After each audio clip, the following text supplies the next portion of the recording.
I know. Hello, everybody, and welcome back to another week, another episode of The Daily Grind. I'm your host, 30NSG, and on today's show, we're going to be talking about Netflix agrees to buy Warner Brothers, including its game studio, for nearly $83 billion. We're also going to watch a video from 3C Films talking about Netflix is buying Warner Brothers. Are we doomed?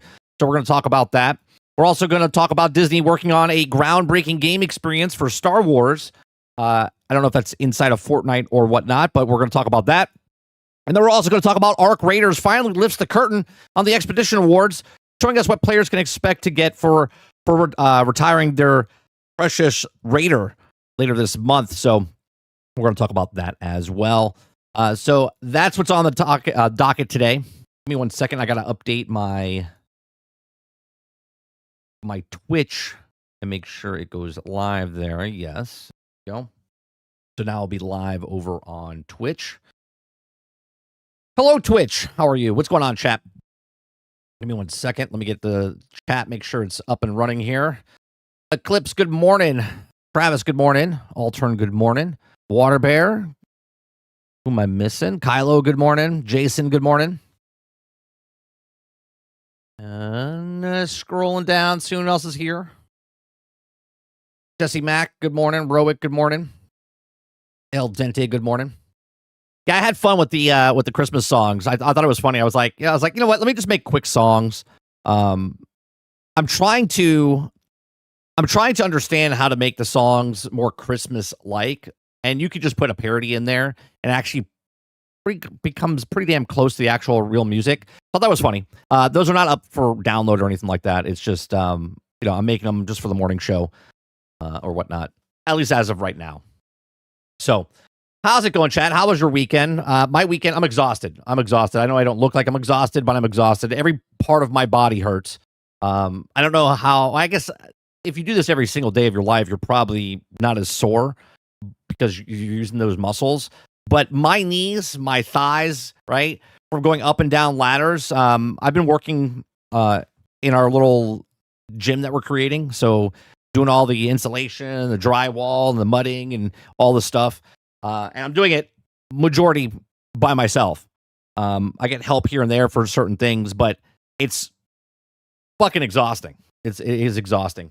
So, if my energy level starts to fade a little bit, it's like that's because that's what it is. I'm hurting a little bit. All right, let's start off with Arc Raiders. All right, let's start off with Arc Raiders. We're going to start off with Arc Raiders lifts the curtain on its Expedition rewards, showing us what players can expect to get for retiring and prestiging their Raider later this month. You guys like what I do? We do this Monday through Thursday from 10 o'clock in the morning till noon Eastern. If you like it, hit that like button, hit that subscribe button. If you'd like to go above and beyond that, you become a member as little as $5. Ray, Netflix hasn't won yet. I mean, technically they did, but they still have to go through. It won't go through until like this time next year, as long as the regulations and stuff pass, right? So Arc Raiders finally lifts the curtain on Expedition rewards. Now, before this even was a thing, right? Before they even announced the Expedition, we were talking about why you would do certain things in this game. Then they announced the Expedition, and I was like, not a lot of people are going to reset. They got to tell us what we're doing, right? What we're doing to reset. Like, there's no reason to put 100 hours in a game, barely get all the blueprints, and then all of a sudden reset and do it all again. There's already people, I've already thought about this, but there's already people talking about this as well, how to get the blueprints from your last character into your other character, because you could do certain things like this when you have friends, because gamers are going to game. Okay, so they finally lifted the veil, and they kept this veil pretty close to their chest here, because they didn't know, I believe they didn't know what they wanted to do and what was actually fair, right? But now we're going to get into the talk of it. Of a new blog post, Embark Studios has outlined what players can expect from the Expedition. A feature that will let you wipe your progress and start a new character and special rewards, and the new bonus based on previous characters' stash value. Now, you can choose whether or not to opt into this Expedition in a window that will also open from December 17th to 22nd. Okay. Now, I'm going to miss it because I'm not even anywhere close, so I'm going to miss this window. Okay. Now, we've got a full guide on everything that happens when you actually Expedition project in Arc Raiders, but now we know that what you get for it. Now, committing to the Expedition guarantees a new outfit for you. Don't care about that. A janitor cap for Scrappy. Don't care about that. Okay. We don't know what they look like yet. So they haven't even shown that yet, but that's just telling you what they're doing. Okay. A special indicator icon and a plus 12 stash space. That's all permanent. Okay. You also get a temporary buffs to repair, XP gain, and materials from Scrappy at the start of next season. Okay. You get temporary stuff to get you up a level pretty fast. Okay. Obviously, we still don't know what that is yet. Okay. It says, in addition to the guarantee rewards, you'll also get bonus skill points on your new raider. Okay. Contingent of the value of your stash and coins, right? So basically, if you have up to $5 million in coins, every million, I believe, is 1 skill point. So 1 extra skill point for every 1 million coins you've accumulated by December 22nd. Okay. So right now I'm at like 700,000. I'm not even at 1 million. Okay. So even if I did the expedition and then had all the money, I would not even get 1 skill point for this. Okay. Speaking with the PCG resident ARC experts, senior guide writer Sean Martin, we agree it looks a lot like characteristically forgiving generosity approach to progress wipes and approachable extraction shooter, contrasting that with the brutal wipes of Tarkov or even an ARPG like Diablo or Path of Exile, where you can't bring your old characters into a new seasonal content. Now, ARC is providing its prestige option for its hardcore, okay?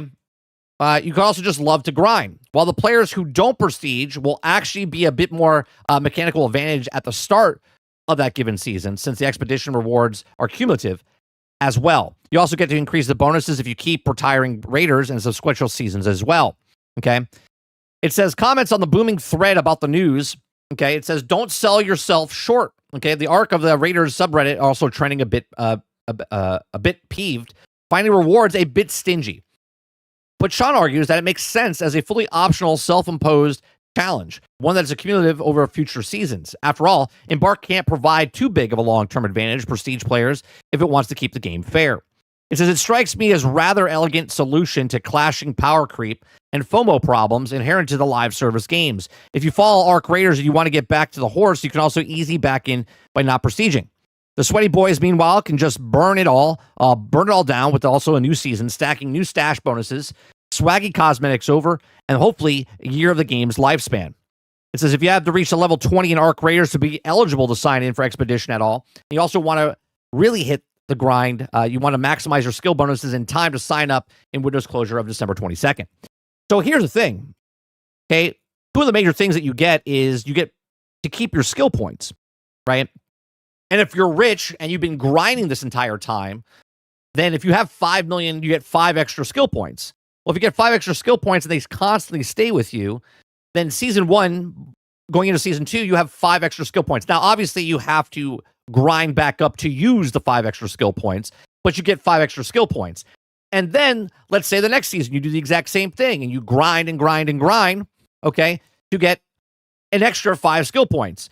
Well, now by the end of season 3, you have 10 extra skill points where somebody else, not because they don't choose to reset, they just don't have the time to put into the game. So now they're already at a disadvantage, and it constantly gets bigger and bigger as they go. The people that actually play more get more XP points in the end, where the people that don't play as much do not get as much skill points, right? You get 12 stash points as well, so you have more stuff to hold as the longer you go, right? So to get the maximum skill points, you have to have $5 million to then convert that into 1 skill point apiece to get a max of 5 million, okay? So here's the thing. The blueprints, because you can trade in the game, people keep a second stash of a thing, right? And I believe what people could do is if they have a buddy who's not about to do the expedition or is not going to reset, they could give them the blueprint of a spare blueprint to that person. Then let's say I then go over. I don't want to look for the blueprints. I can then go to my second character or have a friend pass me over that blueprint, put it in my safety pocket, and then I have those blueprints, and it's like nothing ever happened. Not only did I get to do the expedition, level up, and continue on, but then I also get all the blueprints that were duplicates Yes, it's a time consuming to go back and forth, sure. But if I have the blueprints, it doesn't really matter, right? You get me the blueprint for the higher augment where I can have more safety pockets, and then I go back in, and then you drop more stuff for me. And they work around it, right? They work around it. And they have a week to do it. They have a week span to opt in and do it. So as one person resets, then they can swap back and forth, get all the stuff they need over.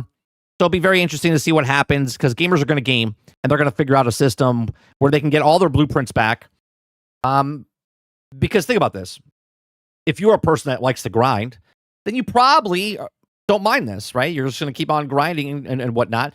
But those people don't like to grind. They want to get the thing as fast as possible. Hence why they want not only to do the expedition because they grinded, but they also want to get the stuff back as fast as possible because they think it's stupid as well that you lose all the blueprints. They think it's stupid as well that you lose all the other stuff that you have to lose. But now they have the advantage. And this, in my opinion, gets... obviously, the rich get richer and the poor stay the same, right? They don't get poorer. They just stay the same. So now if you're a person that you think you're going to have the advantage because you didn't do the expedition, you're going to have an advantage for about 3 days. Okay, 3 days. Because the people that can play a lot are just going to surpass you super fast, and then it's going to be a shit fest the entire time, because not only then do they have the blueprints that you don't have, but they also have, so they'll have the bigger guns that they had before. They'll have more stash space than you. They'll also have more XP faster than you, so they can level up faster than you. And then by the time they get to the max level, they will have 5 extra XP points than you.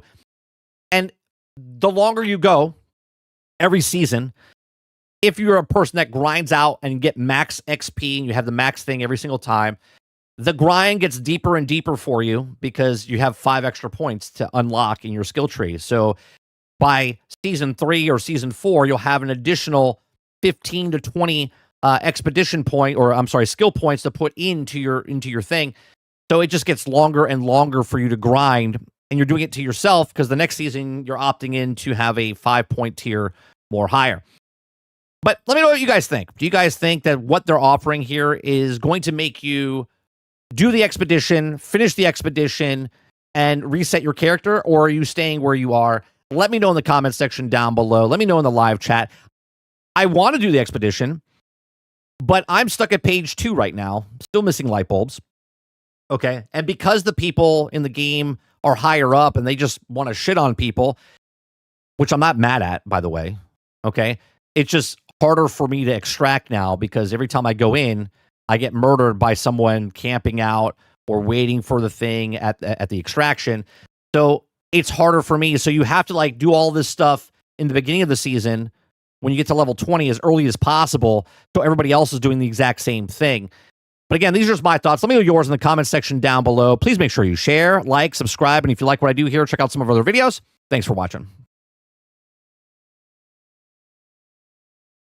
All right, let me see what you guys are saying. What's going on, Mo? What's going on, Argus? Good morning.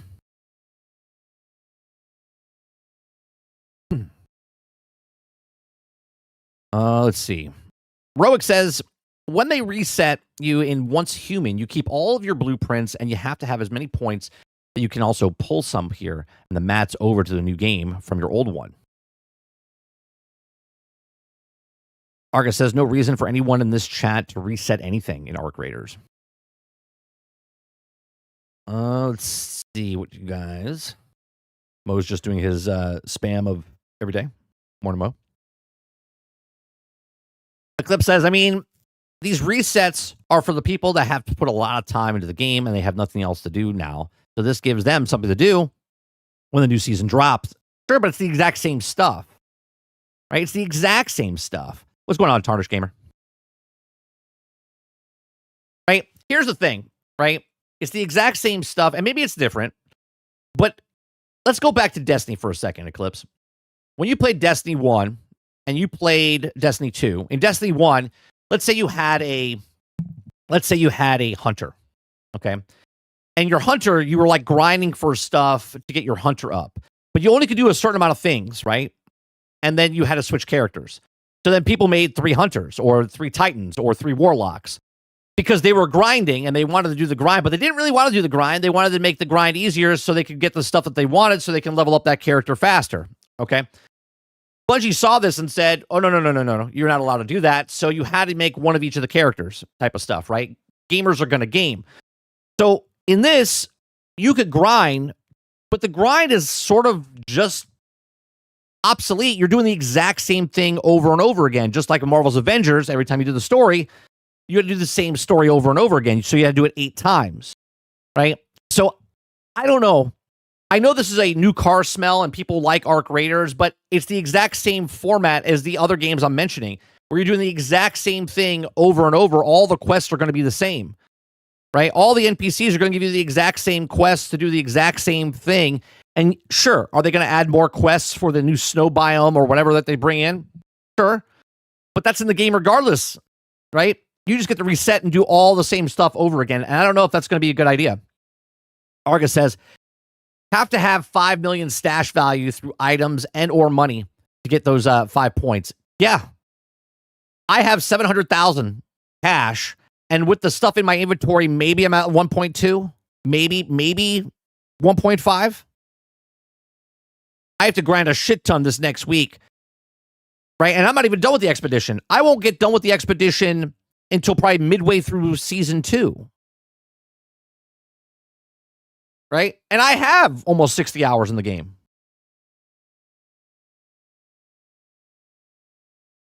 Waterbear says, not sure if you've seen my question earlier. Will you restart your character and continue to play after the new season? The problem with that, Water, is I can't. I can't reset my character because I'm not done with the expedition. I'm on page 2 of 6.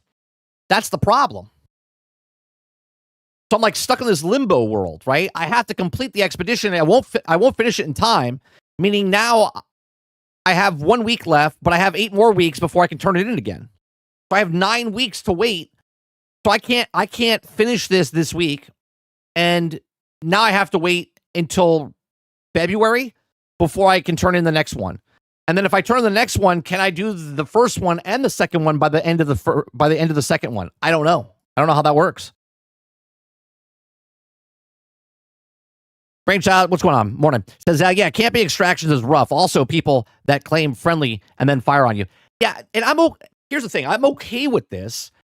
It's just, if you're not going with the group of people that are doing the exact same thing as you throughout the season, and now you're doing it late because of whatever time or whatever you have, and other people have already done it, they're bored, and they're just shitting on people just to do it, right? So it makes it super hard to finish my expedition or to find the stuff I have. And when I find the stuff, I get killed, right? And you're like, well, you should have a safety pocket. Sure, right? But even if I have a safety pocket and I find one light bulb, that's one light bulb in 10 matches or whatever it is. Mo says, do you keep everything you already got if you don't reset? Yeah, you keep everything. You keep everything you have. You keep your blueprints, you keep your skill points, you keep all your inventory, you keep all that stuff. Guy where the wind meets doesn't do that. You can only do one seasonal reset in my life right now. And that's Path of Exile 2.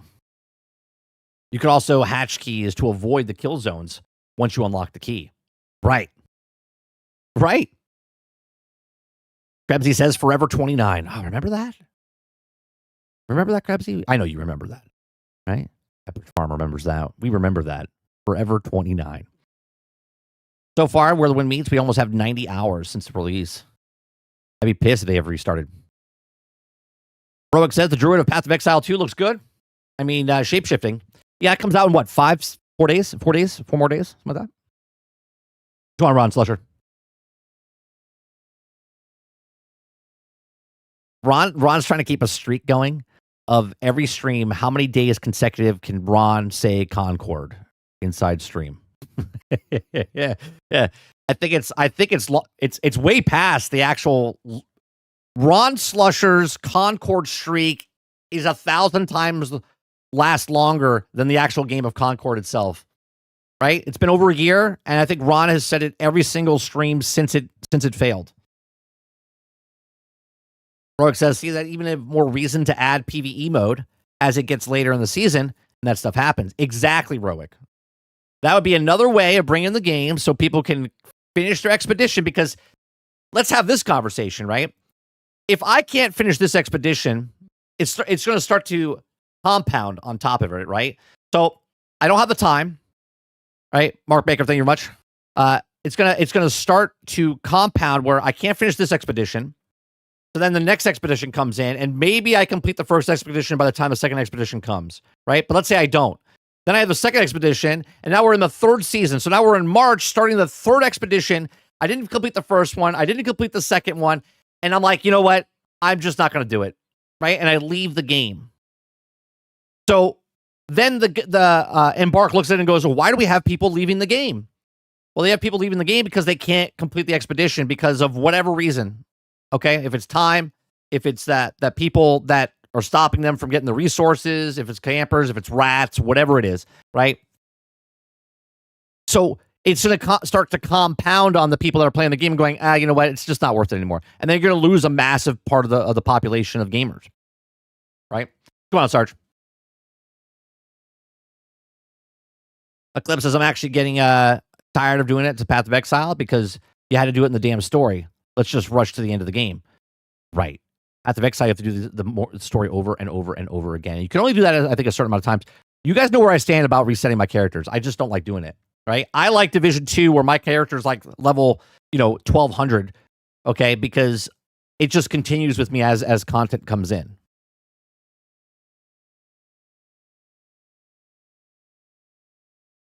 Jason says, didn't WoW let players fast track to level 60 with the Death Knight? Yes. Yeah. Yeah, you had like one spot where you can just like shoot up and have that character. So you had one that was already like max there, and then you could start playing the rest of the game.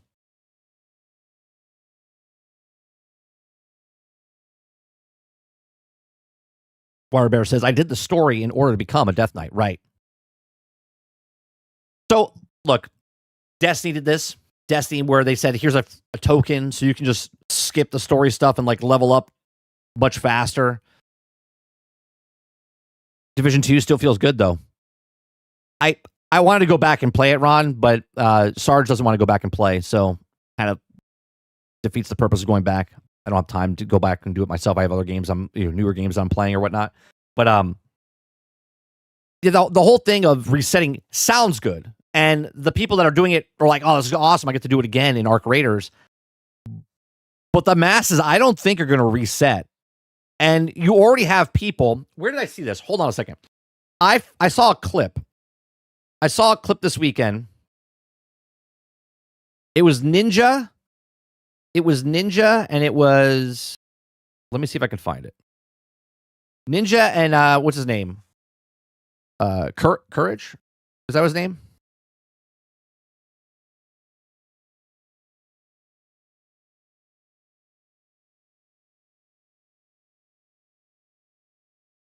Is this 2 days ago? Is this yeah, this is it right here.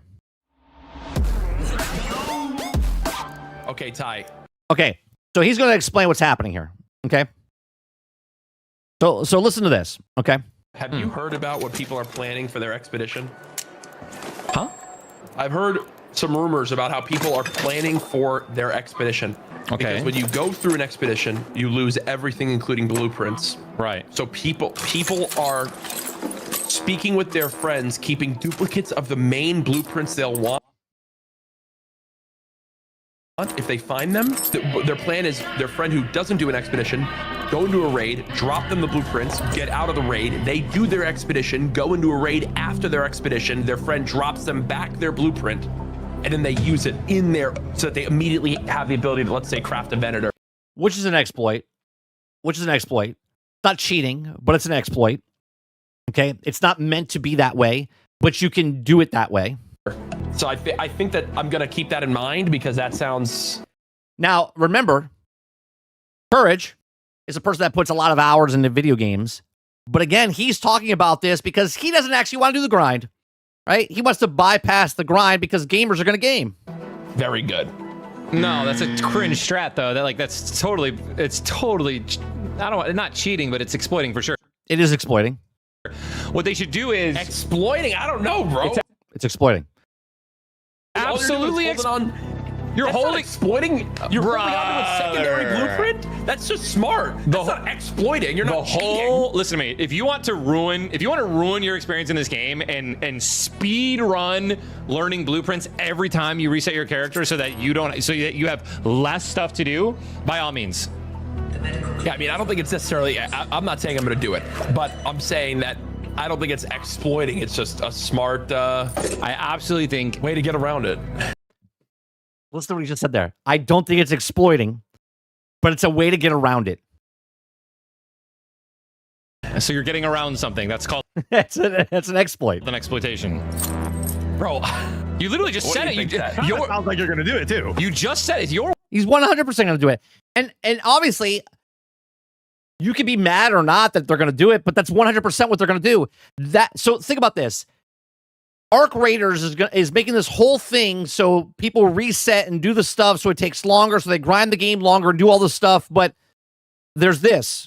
What people are going to do, work together so they can exploit the game. So they can get the stuff faster because they think it's stupid, hence why they don't want to grind it again. It's not mine. You just said it. I think it's just a clever way to get around something. I think that's just smart. I don't think it's exploiting. It is exploiting, and it is smart. But it's exploiting. It's not like you're cheating on the blueprints. Not cheating. It's exploring. I don't think it's cheating. I don't think it's cheating. Maybe they have to make it where you have to discover it in your raid. I think, hear me out, listen to me.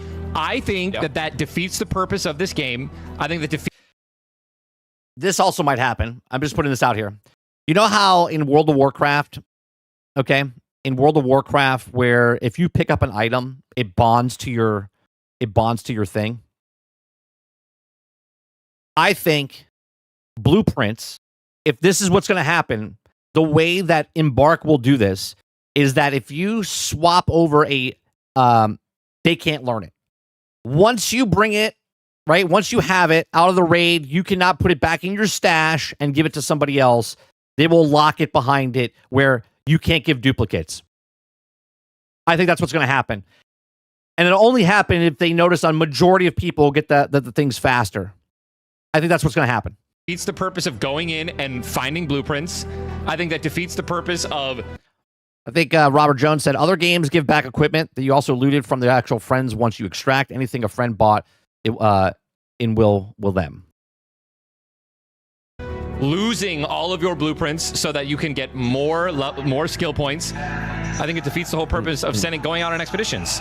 So what you're saying is, are you keeping duplicates of a Venator blueprint? No, absolutely not.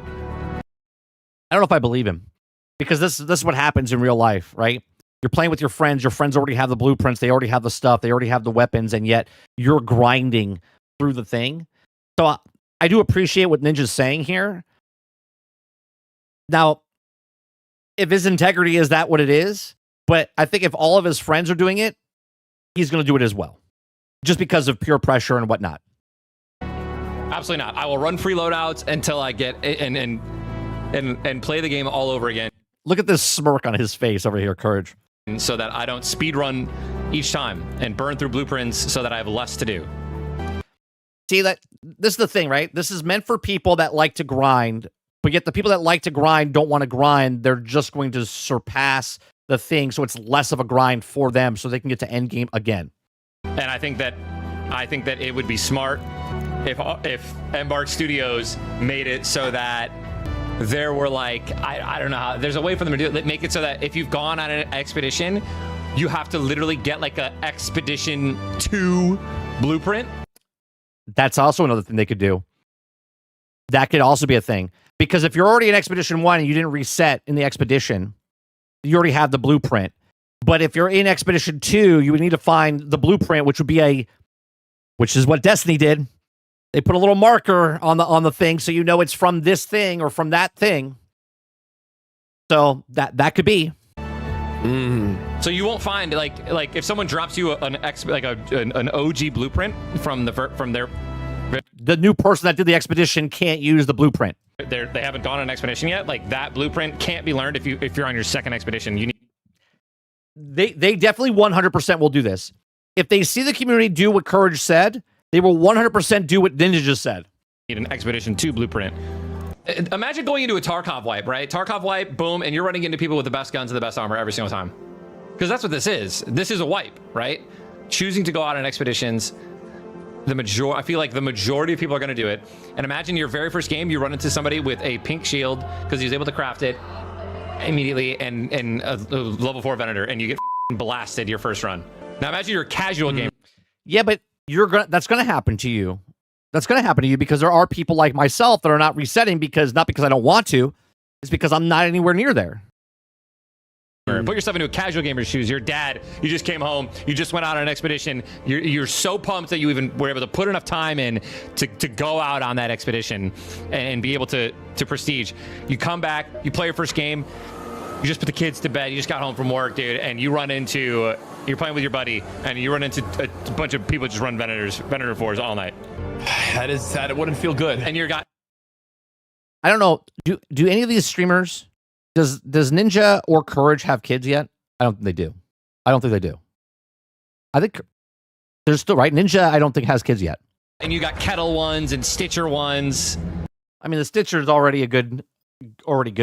We saw a video about that like 2 weeks ago, 3 weeks ago. You'd be so pissed. Yeah, you're gonna get pissed, but guess what? It is what it is, right? I think the big thing is no matter what, when an expedition happens, not everyone's going to do their expedition. Correct. So some people are going to be... So kidded. I would argue that the majority of players will not do the expedition. I disagree. See, I agree with Courage. I think the majority of people will not do an expedition for the first run. Okay? But here's the thing. Going into the second one, can you make up for the first one and second one? So by the end of the second one, if I complete my first expedition during the second expedition, and then I complete my second expedition during the second expedition, can I catch up? So when the third expedition starts, do I have the extra 5 points? Do I have the extra stuff going into the third one? If it's a catch-up mechanic, no one will do it the first time around because they want to see what the advantages or not advantages are. I think a majority of players won't. I think a majority of the players how much it takes a lot to do an expedition. Yeah, if I just found a blueprint, like we're in the last week, right? What's the date? Yeah, it's the 8th. We have 10 days left, 9 days left for this season of it, right? If I find a blueprint now that I just got 7-8 weeks, just in that 8th week of inside the game, putting 60 hours in, there's no way in hell that I'm resetting this expedition. There's no way. And if I do find it, then I would do what Courage says, and I wouldn't learn it right now. I would keep it, right? I would keep it. And then I would ask Mr. Luke, hey, I'm going to give you this blueprint, right? And then when I give him that blueprint once he's in the next expedition, he's going to give it back to me, and then I'm going to use it, right? You see what I'm saying? There's no way that the majority of the population is going to do the expedition because the majority of the population is nowhere close to finishing the expedition. And even if they were, they're like, it took a long time to get these blueprints, man. It took a long time to grind. I just got to the max level of the skill, right? I barely even touched the top of the skill tree, and now the season's over. Bro.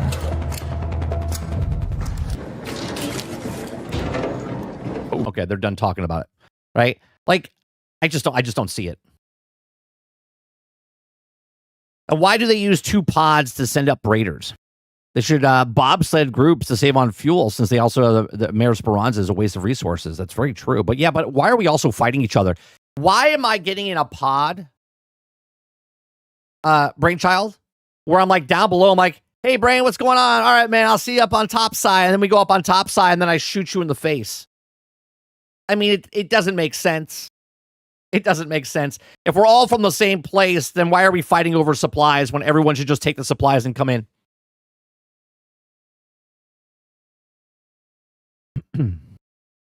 There, I think a handful of players will either keep their raider or quit, to be honest. The grind is real.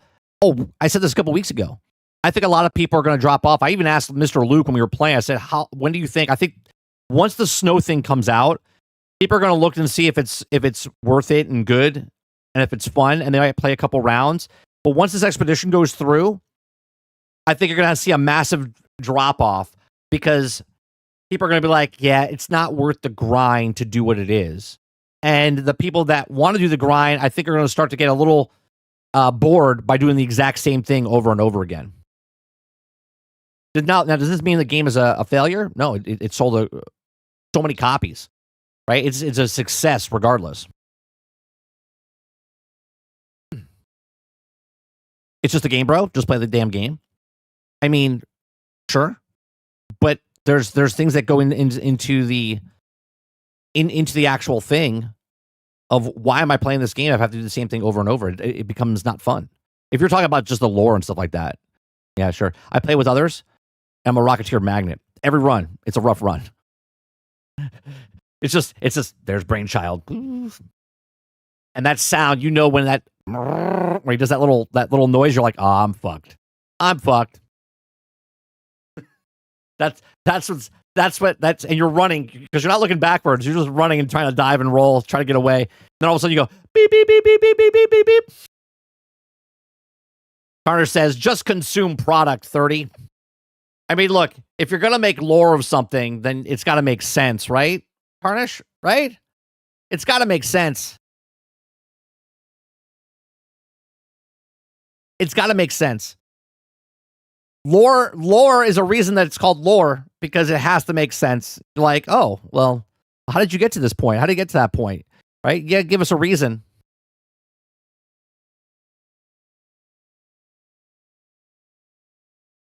Mr. Z says, I just game, bro. For every topic, you'll be done by 10:15. Wait, 30. It's just a game, bro. For every topic, you'll be done by 10:15. Oh, right. Instead of talking, be like, hey guys, welcome to the Daily Grind. I'm your host, 30NSG, and on today's topic, we're going to talk about Arc Raiders and just play the game. All right, thanks for showing up. I'll see you guys on the next one. Peace. It's like we'd be done in 3 seconds. Yeah, we'd be done in 3 seconds. All right, the next topic. I think it's going to be rough. We'll see what happens. And look, before I go to this next topic, I think this is the one reason that Embark didn't say what it was for this long. One, I don't think they knew what it was. Two, they're trying to figure out the best situation to have the best amount of... Because in their head, they're like, how do we keep people playing this game? It's called content. Right? It's called content. And if you don't have content, now the content that they're bringing in with the snow maps, which is the same maps, but the snow overlay, okay, basically, that makes it feel fresh. Okay, well, how long can you do this for? Right? How long can you do this for? Because if I'm doing the exact same quest over and over again, but in the regular world, and now I'm doing the exact same quest again, but now it's a snowy map, okay? It's cool when you first do it, but then it just gets monotonous after that because you're doing the exact same thing over and over. We've played hundreds of games that do the exact same thing, and they all end up in the exact same way because you're doing the exact same thing for 5, 8, 12 months. All right. The next story. Disney working on a groundbreaking game experience for Star Wars. You guys like what I do? We do this Monday through Thursday from 10 o'clock in the morning till noon Eastern. If you like it, hit that like button, hit that subscribe button. If you like to go above and beyond that, become a member as little as $5. If you're over on Twitch, you can hit the follow button. You can hit the subscribe button. And I appreciate you very much. All right, so Disney working on a groundbreaking game experience for Star Wars. Okay, it says entertainment giant Disney is hiring someone to join the digital entertainment team to work on the upcoming Star Wars game that has the ambitious goal of being a groundbreaking game experience that will also hurl the next generation of Disney into the world. The Job of Association of Art Director calls someone who will work on the ambitious and exciting new project. Here's the question, chat. Does this game, whatever they're talking about, get made and does it get canceled? Let me see. Do you guys think, put a 1 in the chat if you think this game gets finished and made, or put a 2 in chat if you think this game gets canceled. Okay, let me see what you guys have to say as I continue reading. Okay. So it says, quote, working on the top class industry talent, this role is perfect for the seasonal visionary leader looking to create something epic, guiding the collaborating with the robust group of creative production leaders focused on around wonderful, rich, cohesive product that is truly Disney. Reads a line from the description. The successful candidate will be a person who inspires and informs the development team to deliver the most authentic world-class Star Wars experience. Okay. This person will also shape the overall vision direction, safeguard IP integrated into foster creative collaboration across internal and external teams. And the person who gets the will review art and visual designs. So that person that worked for Bungie can't get this job. Okay. With also the aim of ensuring all assets meet the brand and quality standards. The person will also give feedback and should have also a deep understanding of Star Wars lore. Uh-oh. There's that lore word again. Okay. Naturally, this person will also collaborate with teams at Lucasfilm. The job calls for someone with a lot of experience, including minimum of 7 years in gaming, film or TV. I qualify, guys. I qualify as someone who has a broad and deep understanding of Star Wars. I qualify even more. Okay. The person should also have an extensive game development experience. Well, there goes that one. Okay. On top grossing, critically acclaimed AAA games on console and mobile. Okay. What's more is the person who gets the job will also be asked to travel globally to meet their partners spanning the world over. This job requisition every day, 1046.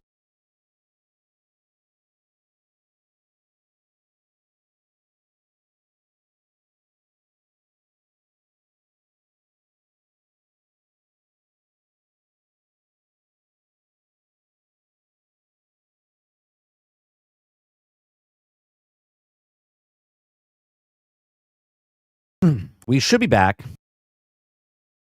We should be back. It's amazing. It's amazing. You can't make this shit up. You can't make this shit up, chat. Every single time.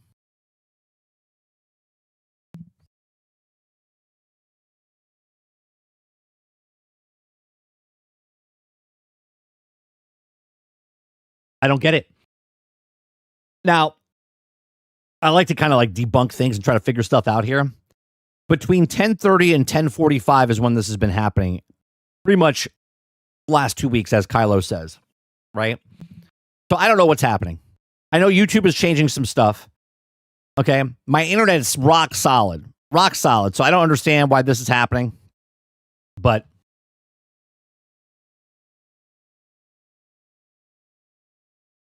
Kyle says, 30, you were my number one watched YouTube channel according to the wrap-up. Well, nice. Well, I appreciate it. I appreciate that. Yeah, so what do you guys think, right? It says Disney was one of the time a bigger player in the world of video games as a company had its own dedicated internal gaming division at Disney Interactive Studios. Disney also operated once popular Disney Infinity Toys to Life brand, which I think they're going to include that into sort of like what Fortnite's going to be. Right? So what do you guys think is going to happen here, or what kind of game? Right? Now, digital entertainment team to work on an upcoming Star Wars game. I don't know what it's going to be. Right? Like, what are they going to make? Do you think it is Fortnite? I don't think it's a standalone game. I think it's a mode inside of Fortnite. Think about it. Right? I don't know if it's a standalone game for like an EA game or something like that. Right? Because Disney itself is hiring someone to join the digital entertainment team. So I don't know. Let me go back up. You guys, a lot of you think it's going to be canceled. Most says 3. What is 3? What's 3?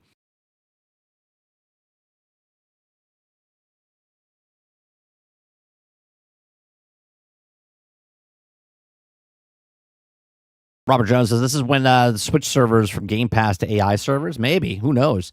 New rumors about the release of an unannounced new Star Wars game at the Game Awards. Rumors is the Knights of the Old Republic remake. I'm 50% on it. Okay. New rumor is that a release of an unannounced new Star Wars game at the Game Awards. Or rumors is that the Knights of the Old Republic. Okay. So you're saying 50-50 shot. One is a brand new Star Wars game, and the other one is it's Knights of the Old Republic, is what you're saying. Okay.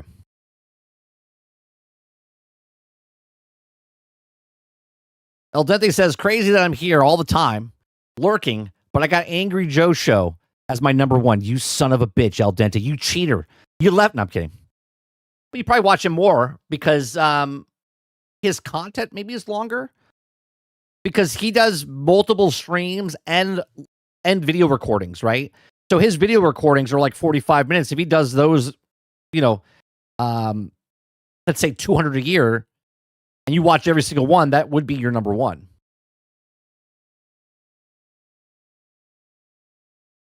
El Dente says the phrase game experience does not make me think of a new game.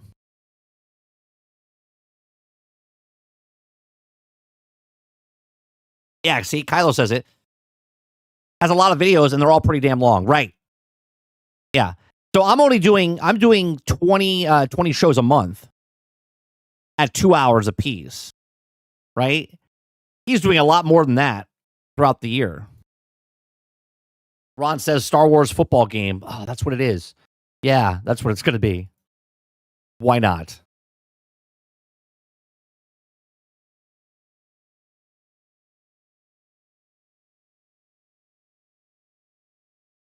El Dente says, oh, dude, I want a Battlefield Bad Company game, but with clone commandos. Did you see the mod for Helldivers 2, El Dente? I mean, you get the co-op experience with the clone troopers. It looks pretty good. Krebsy says, watch, it's got to be a gotcha card game. No, I got it, Krebsy. It's a gotcha card game mixed with racing. Right? That's what it is. Like, it's a racing game, but to use your powers, you have to get a card to use it. But to get the card, you have to do loot boxes. I think we just put out something terrible out in the universe there. I put a story in submitted stories 30. All right, let me check it out. Let me check it out.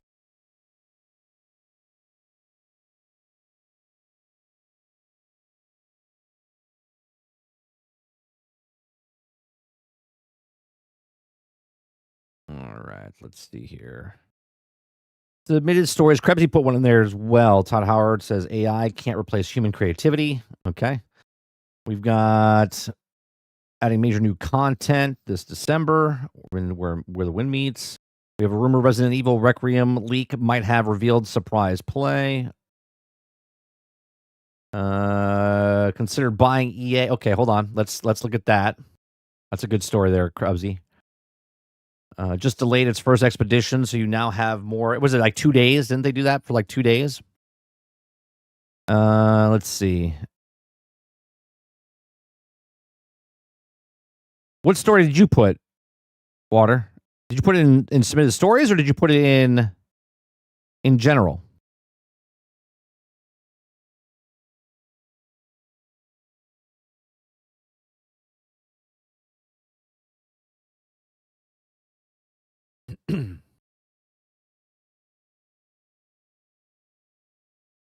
Altern says another Han Solo dancing game. Oh man, I don't understand a lot of these things. Old Man Rogue says have Bungie make a Star Wars game. They make a better Star Wars than a Destiny game. I mean, Old Man Gaming. I don't know if you've ever seen my content before, but a long time ago, when Destiny first came out, I was a big fan of Destiny. Big fan of Destiny. I love Destiny 1. Okay. And I said there's 3 games that I would love better than Destiny, right? Because I like Destiny. But I was like, if they made a Destiny game, right, like Destiny, but a Transformers game, a Marvel game, or a Star Wars game, that would be my dream game, right? From Destiny 1. Now we have Destiny making Star Wars within Destiny. And I think it's a cop-out because I don't think Destiny needed Star Wars. But yeah, I would love a game. And they canceled the Transformers one that was like Destiny. Marvel's Avengers was supposed to be like Destiny, but they fucked that up. And all we have left is a Star Wars game to see if they come out with one like a Star Wars game. El Dente says, there you go, Krebsy, a Battle Royale racing gotcha card simulator with 17 different currencies and a different battle pass, multi-tier battle pass. I mean, El Dente, you just jinxed it because I read it out loud. And now it's out in the universe, and now this is going to happen. Just take a snapshot right here. Right? Just take a snapshot of that right there. That will happen in the world. We will get a Battle Royale gotcha card simulator game with 17 different currencies.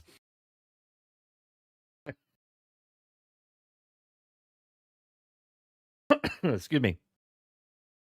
I put a lot of them in there, but I also was referring to the one with Star Wars: The Old Republic. Oh, okay.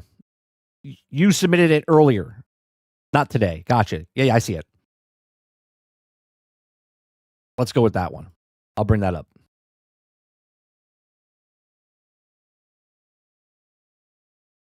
Okay. The massive Star Wars game announcement is reportedly for the Old Republic. Okay. Just 3 days ago, collective internet gaming world's on fire when they shared on social media that the big Star Wars game announcement is coming very soon. Of course, the Game Awards takes place next week on December 11th, which, here's a internal plug here. If you guys want to watch the Game Awards with us, me, Sarge, Greg Owen, the Real Wizard, or Real Fake Wizard, and the Kinger will be joining me, and Sarge and I, on Thursday night's edition. So this week, this Thursday, we'll be watching the Game Awards on December 11th. So make sure you come on by and hang out with us as we do it. Okay. It says, what's more of an announcement? Uh-oh. Here we go. YouTube's dying on me. We're just going to hold on a second.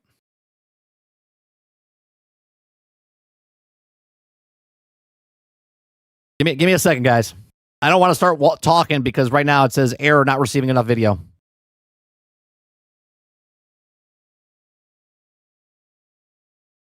We'll just let it be until it goes back to excellent condition.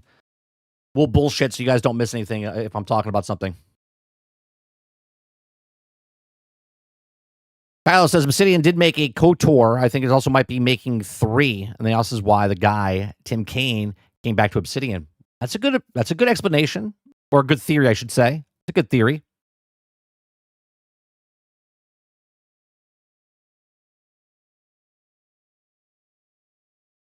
Then they're probably making a Star Wars game. He wouldn't come out in retirement for something dumb. That's not true. You got to tell them what you want. The stream's current bit rate is lower than the recommended bit rate. What are you talking about? All right. Let's see if I can raise the bit rate. No. All right, hold on a second. Let me see.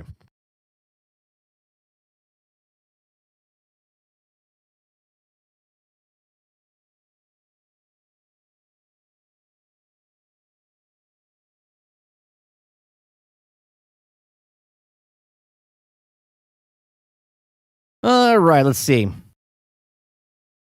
I need me a good Star Wars game from the Old Republic era. Would be nice.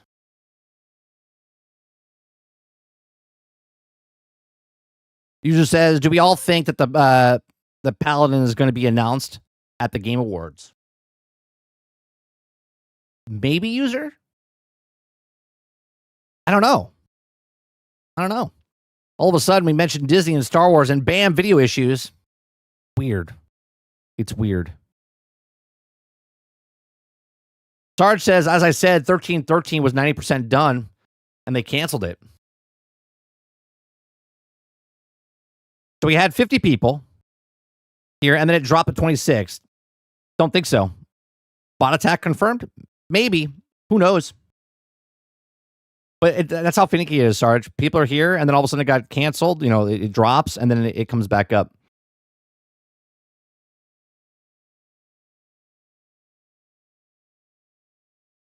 All right. So let's continue talking about this over here. As we, it's still giving me a warning, but it says, listen, before anyone starts getting hype for the re-reveal of a previously announced Knights of the Old Republic remake that was canceled and then restarted and seamlessly still in the works, it's worth noting that there's another The Old Republic when it comes to Star Wars games. And that is the long-running MMO literally titled Star Wars The Old Republic. Okay. Now that it's been established that the game in question is related to the Old Republic in some way, and it won't be the next Jedi title or something else, there's another game that Star Wars fans think on the horizon. Okay, it says Total War meets Star Wars. Earlier this week, during a Total War 25th anniversary stream, the Steam of Creative Assembly closed to the presentation by revealed that the next Total War game will be revealed at next week's Game Award show. Okay. The important because last year they reported that the Total War title of Creative Assembly was working on a feature of Star Wars license. It was reportedly one of the 3 titles being worked on, and well, we know that the other two own the currency on that stream. Okay. So those reports seamlessly collaborate with a bit of insider information. The VGC's Andy Robinson, who was also back in 2023, said that Star Wars RTS from big name developer would be on a way relatively soon. There you go. An RTS maybe, huh? So given that the Knights of the Old Republic remake is in development hell, and the next best bet would be to suggest that Total War, Star Wars is on the table, and the game's setting will be the Old Republic. Now, I have to admit, that got me kind of excited and hyped. Now, with just a few days remaining until the Game Awards, we'll find out soon. Okay? So, that could be it. Maybe an RTS Star Wars game. Now, it all depends on how they do the monetization of that and whatnot.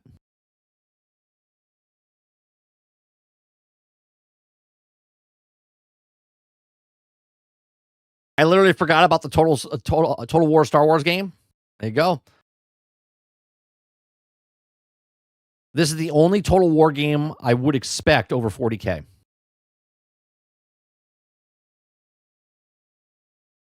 I mean, the last one was what, 15, 18 years ago, Sarge?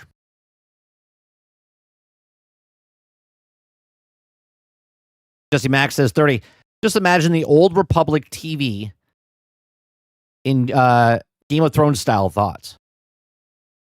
Wait a minute. Okay. Oh, I see what you're saying, Jesse. You're asking if they made a Game of Thrones TV show, but in the Old Republic. Oh, that'd be great. If they did it like Game of Thrones style. Now, I'm not talking about the gratuitous sex and stuff like that. Just the way the story is and how. Yeah, that'd be awesome. I would love that. That's never going to happen. I shouldn't say never. That's highly not going to happen, right? And if it does, Disney will just fuck it up in some way, shape, or form.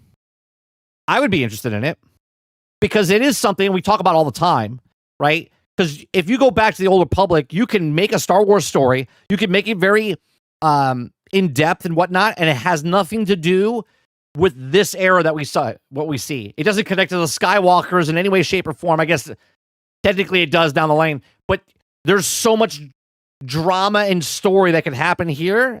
It'd be phenomenal. El Dente says it's going to be the only season 8 of Game of Thrones style. Remember that, El Dente? It was so fucking dark. You couldn't even tell what was happening on the screen.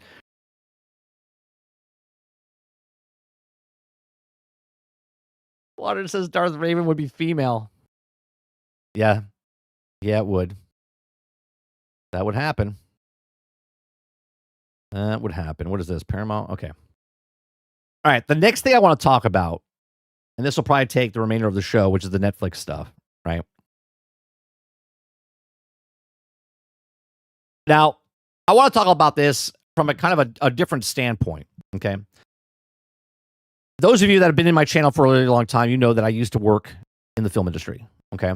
I was I used to be in front of the camera, right? I used to be an extra, then an actor, then I stopped and went behind the scenes, went to school, became I was a production assistant, was a gaff, like in the grip department, and then I worked my way up into the camera department. I worked in the camera industry to about 4 years ago, 3-4 years ago. Okay. So I've been in the industry for over 20 years. I was in the camera department for about 17 of that. Okay. And Netflix, when Netflix started doing what they were doing towards the time of Orange is the New Black, what was the other hit show they had when they first came out? They started making their shows, their series. Okay. And the old school of the industry was 22 episodes, 26 episodes, and you would work for like 6 months in the industry if you got on a sitcom. That was the good jobs to have, right? Working on a sitcom or working on a television drama and stuff like that. Those were fantastic. Sort of like those of you that have a 9-to-5 job, that's what it was like for us, right? Because basically working in the film industry, when you work in a television commercial or TV series, or you're looking to get on a show for stable income, because that's how, like, in between jobs, it's super long. Okay. So the problem is that Netflix came in and kind of turned the industry upside down. Okay. Because instead of doing 6 months of something for a television show, they were doing 6 weeks. Okay. 6 weeks, and they would still pay you your day rate salary and stuff like that. But now they were doing it much faster. Okay. So instead of getting $300 a day, 5 days a week for 6 months, I was now getting $300 a day, right? 5 days a week for 6 weeks and completing the entire show, right? Which destroyed a lot of people's income because projects were so short now, people could work on multiple projects. When someone was on one project, they were stuck on that project, and then other jobs would open up. But now jobs were super fast, and people were getting job after job. So if you lived in a certain area and the jobs lined up, there wasn't an overlap. It was just what it was. So it kind of ruined what the industry was doing for people behind the scenes, for people like me, right? Now Netflix, okay, is the largest streaming platform, okay? And they turned the industry upside down again as they were growing because Netflix now was the best streaming service. And then because they had a streaming service and then everyone else started doing a streaming service, they stopped putting movies in the theaters and it started ruining the theater aspect of it, right? Because now, why go to the theater when you can watch it 14 days, 40 days, or whatever it was in your home? Okay. Well, now Netflix,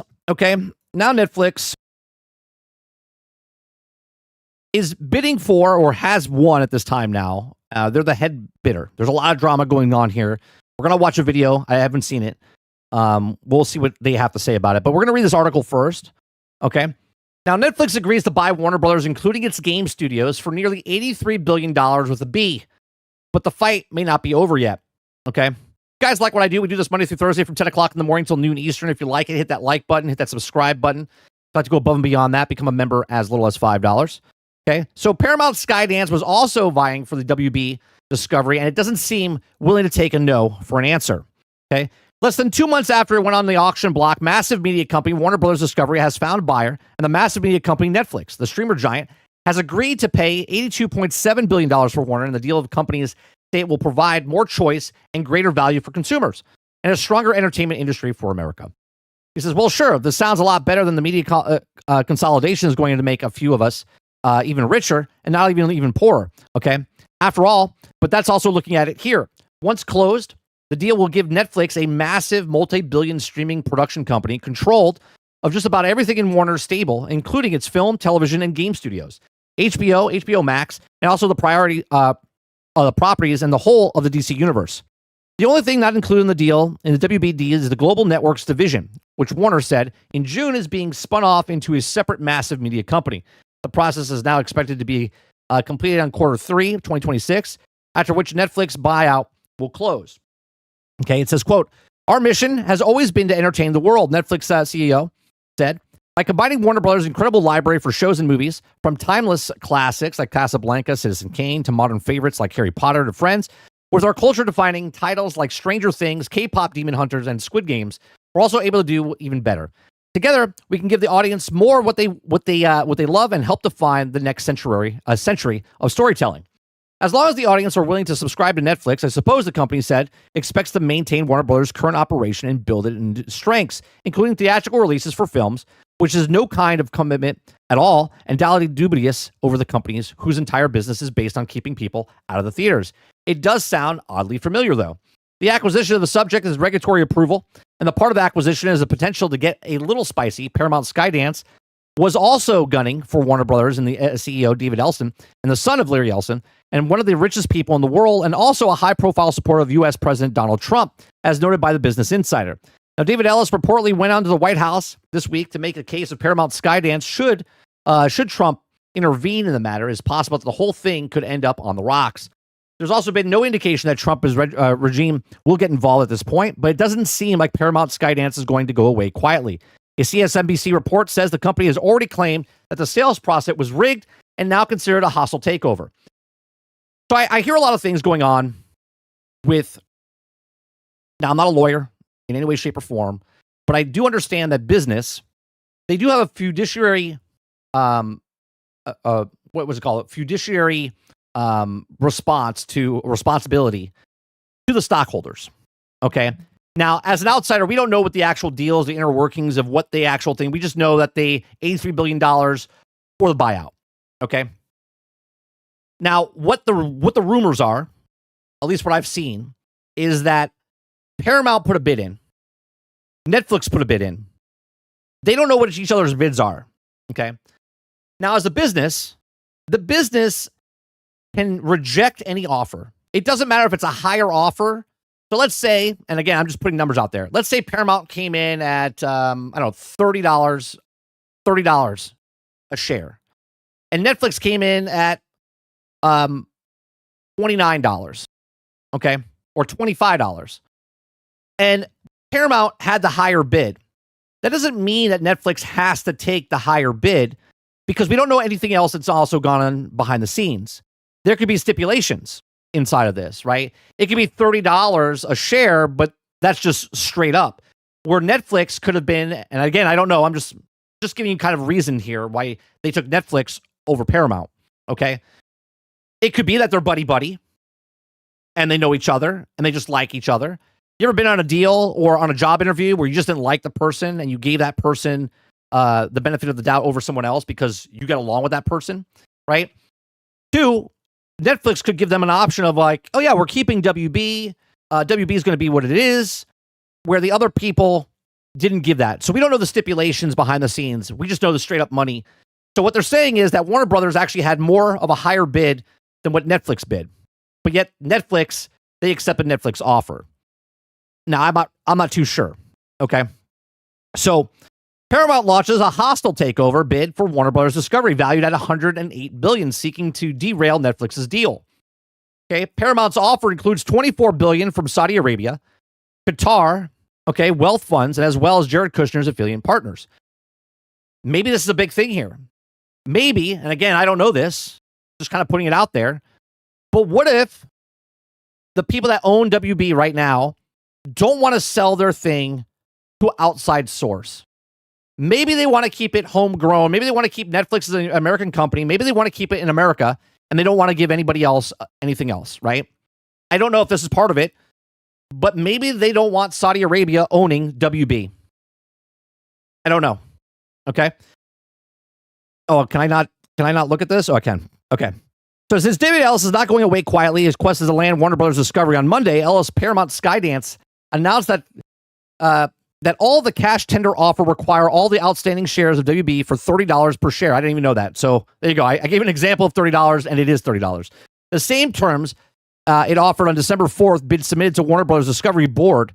Paramount's proposed transaction is for the entire of Warner Brothers Discovery, including TV business, CNN, TBS, TNT, and other networks. See, I didn't even know that. Netflix is going to own CNN, TBS, and TNT on top of that? Wow. Okay. So Paramount's announcement taking the bids directly from WB shareholders comes after Netflix and Warner Brothers Discovery revealed that the binding agreement on Friday under which Netflix would buy Warner Brothers studio operation, HBO and HBO Max for $72 billion with the enterprise value of $82.7 billion. According to Paramount, its all-cash offer equates to the enterprise value of $108.4 billion, including assumptions of debt. In contrast, the Netflix proposal entails the volatility of a complex structure valued at 27.75 shares, a minimum cash of 23.25, and stock of $4.50, subject to collar of future performance of Netflix, equating to an enterprise value of $82.7 billion, including the TV biz for Paramount. Paramount said the deal offered to WB would close within 12 months compared to Netflix projected 12 to 18 months to completing its deal, right? So they're trying to say, hey, because it'll move faster with us because of whatever.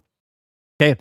Paramount's strategically financial compelling offer WB shareholders provides a superior alternative to Netflix's transaction, which offers inferior and uncertain value to expose the WB shareholders to protracted multiple jurisdictions, regulatories, clearance process, and uncertain outcome, along with complex volatile mix of equity and cash. Paramount said the announcing the hostile takeover maneuver. Paramount's $30 share offered a backed of Oracle co-founder Larry Ellis, and Ellis's father, Redbird Capital Partners, both in which they put the money on Skydance Media acquisition for Paramount Global. Now, Paramount's latest WB offer includes an aggressive aggregate $24 billion in upcoming from souvenir wealth funds of Saudi Arabia, according to the SEC filing the company. Variety and previously reported for 3 funds were part of the latest bid. Paramount's offer also backed by affinity partners which is the same people that basically just bought EA, right? The investment company formed by Jared Kushner, who is Donald Trump's son-in-law, and Chinese internet company Tencent has committed $1 billion in fund. In addition, Paramount said that the WB bid will be financed in part of $54 billion in debt commits from Bank of America, Citi, and Apollo Global Management. According to Paramount's deal terms, WB, the three Middle Eastern foreign wealth funds, Saudi Arabia, Qatar, and Kushner's affinity partners, have agreed to forego any governance rights, including board representation associated with a non-voting equity investment. As such, according to Paramount, the deal will not be within the CFI U.S. jurisdiction, reference a commitment of foreign investment of the United States, which the U.S. government body reviews of foreign investments of the U.S. business potential national security risks. Okay. So basically, on the call on Monday, analyst investors Ellis said that Warner Bros. Discovery did not respond to all of Paramount Skydance December 4th offer of $30 a share. They don't have to, by the way. Again, they don't have to respond. Like, again, I know personal business is different than when you have shareholders and stuff like that. All they have to do is propose it. They have to show the shareholders what the offer is.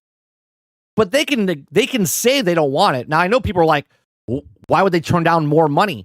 Because there might be things on the back end that they don't like. I don't know. Right? Oh, here we go again. YouTube's having issues.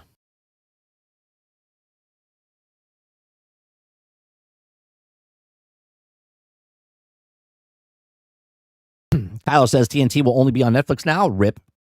Did they get the comics and all the cuz? That would also be fucking nuts. Yeah, they own all of DC. They would own all of DC. Roadkill. If Netflix thing doesn't go through, Netflix will owe WB $5.8 billion. Let's see here.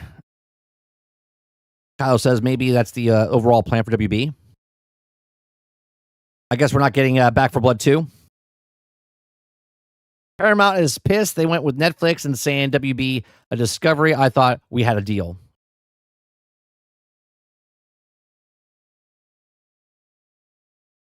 All right, so let's go. I want to go to this. Well, here it is. Netflix considered buying EA. Let's go with this, though. I want to watch this because this is a YouTuber talking about the thing. I want to see if they kind of say something different than what we've been saying or what we just said. And then we'll talk about what this means for the industry, right? As I started ahead of time, and they threw the industry upside down behind the scenes because of the way they made productions. Okay, then they threw it upside down when they basically took everything out of the theaters and put it in the streaming service. But also, COVID had to do something with that as well, right? So let's watch this. It is now official. Netflix has won the bid to purchase Warner Brothers, and just like that, cinema has changed for all time. Oh, this is another thing. Before he even says anything, everyone's talking about how Netflix is a monopoly. It's not a monopoly. Netflix is as much as a monopoly as Steam is a monopoly. Okay? They're making a product that people want to use. Sort of like Steam is making a product that the customers want to use. Okay? People like the binge watch. People like the convenience of Netflix. People like that you don't have to buy a separate box or anything to watch. Netflix is everywhere. So it's not a monopoly, but people will tell you it's a monopoly. What is that on his ground right there? Is that like a turtle?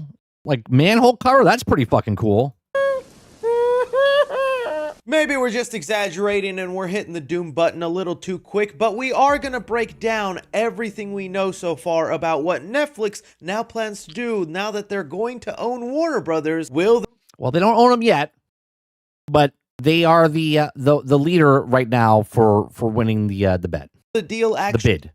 Go through. If it does, what does this mean for things like HBO Max, the DC universe, the theater industry? I'll be doing my best to give you the accurate information along with my personal thoughts, but I want to hear.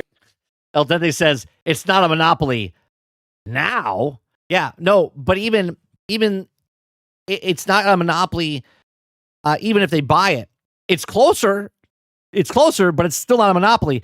See, the problem is that why Skydance doesn't want this to go through is that I believe Netflix is number 1 in streaming, and number 3 is HBO Max. Okay, I think Paramount is 2, if I'm not mistaken. So 1 gets 3. So that would give them more power. Where if 2 gets 3, that would bring them up to 1. You understand? Like they can compete with number 1. This is one of the major reasons they don't want to do it, or they don't want them to do it, or have it, I should say. From you guys, did you honestly think Netflix would win? I did not think so. You know, whenever the conversations were happening about which studio wanted Warner Bros., I was like, Netflix, yeah, they got the money, but do they really? Yes, they do. I don't understand why people think that Netflix doesn't have money. They are the number 1 streaming service. No one's even close to them. Right? Remember, they were they were paying, not to own, but they were paying people to put content on their device, on their platform, right? And now they just make all the stuff that they want. Got it. And if they get WB, holy Christ, that's a big catalog they can add value to Netflix without buying anything, you know? Hey. All of your thoughts, leave it down below. Okay, so this got revealed last night, right before your boy was about to snuggle into bed, rub his toes just like this. It got announced Netflix has now won the bid with a deal valued at over $82 billion. They seem to have had the highest bid, and now it'll go through. Again, people keep fixating on the highest bid. It has nothing to do with the highest bid. There's a lot of stuff that goes behind the deals of businesses. Again, it could literally come down to they have the exact same amount, and yet they like this person over that person, or there's a stipulation behind the scenes that sounds better. Maybe they don't like that they want investors from outside the country. Again, I'm just speculating on that part, okay? Why they made Netflix over the other people. And they'll begin the process. Now, let's keep in mind with everything we're going to talk about, whenever Disney purchased Fox, that took a year and a half for that entire process to go through. That's the whole. Krebsy says, WB is worth like $60 billion. Okay. So Warner Brothers is getting an increased value by Netflix of $80 billion.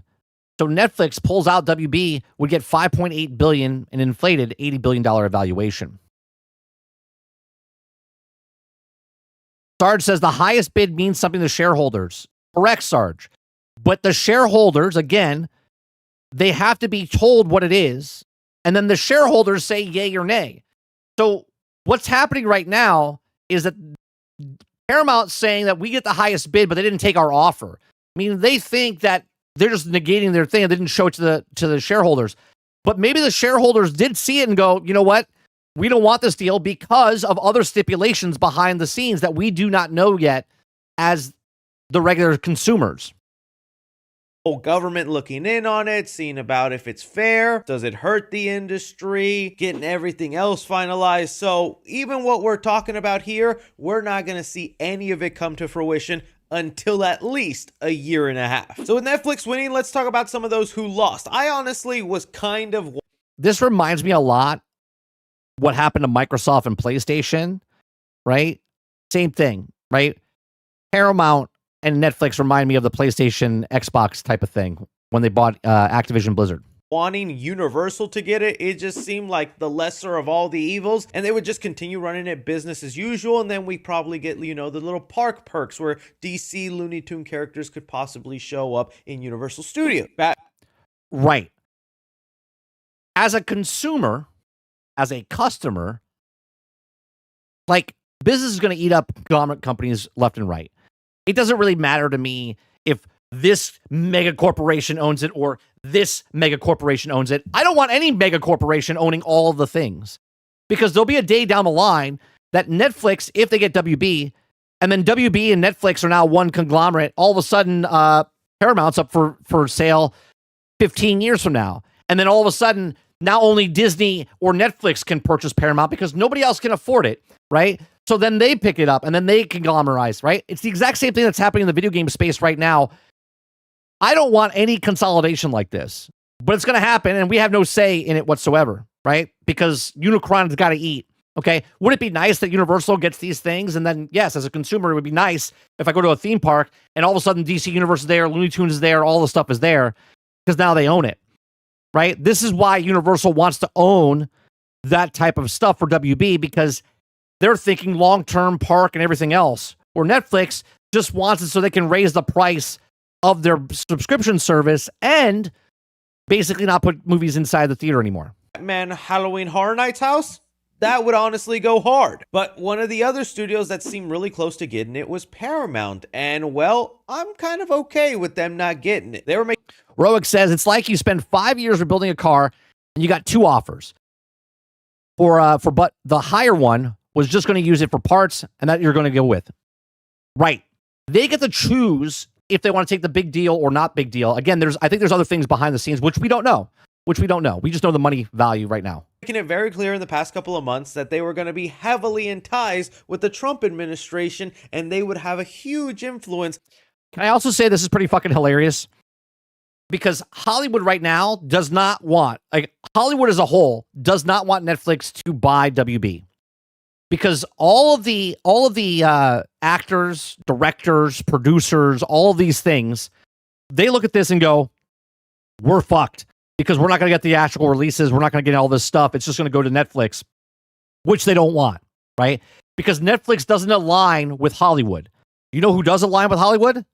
Paramount Skydance. You know who also aligns with them? Apple. Okay? This is why a lot of the actors don't do Netflix shows and they do Apple Plus shows, right? This is why they don't do other things because they don't like Netflix. They boycott Netflix because they don't like what they're doing. So it makes me laugh that all of these, regardless of what side you're on, Hollywood's mostly left, okay? And they hate Trump. They despise Trump.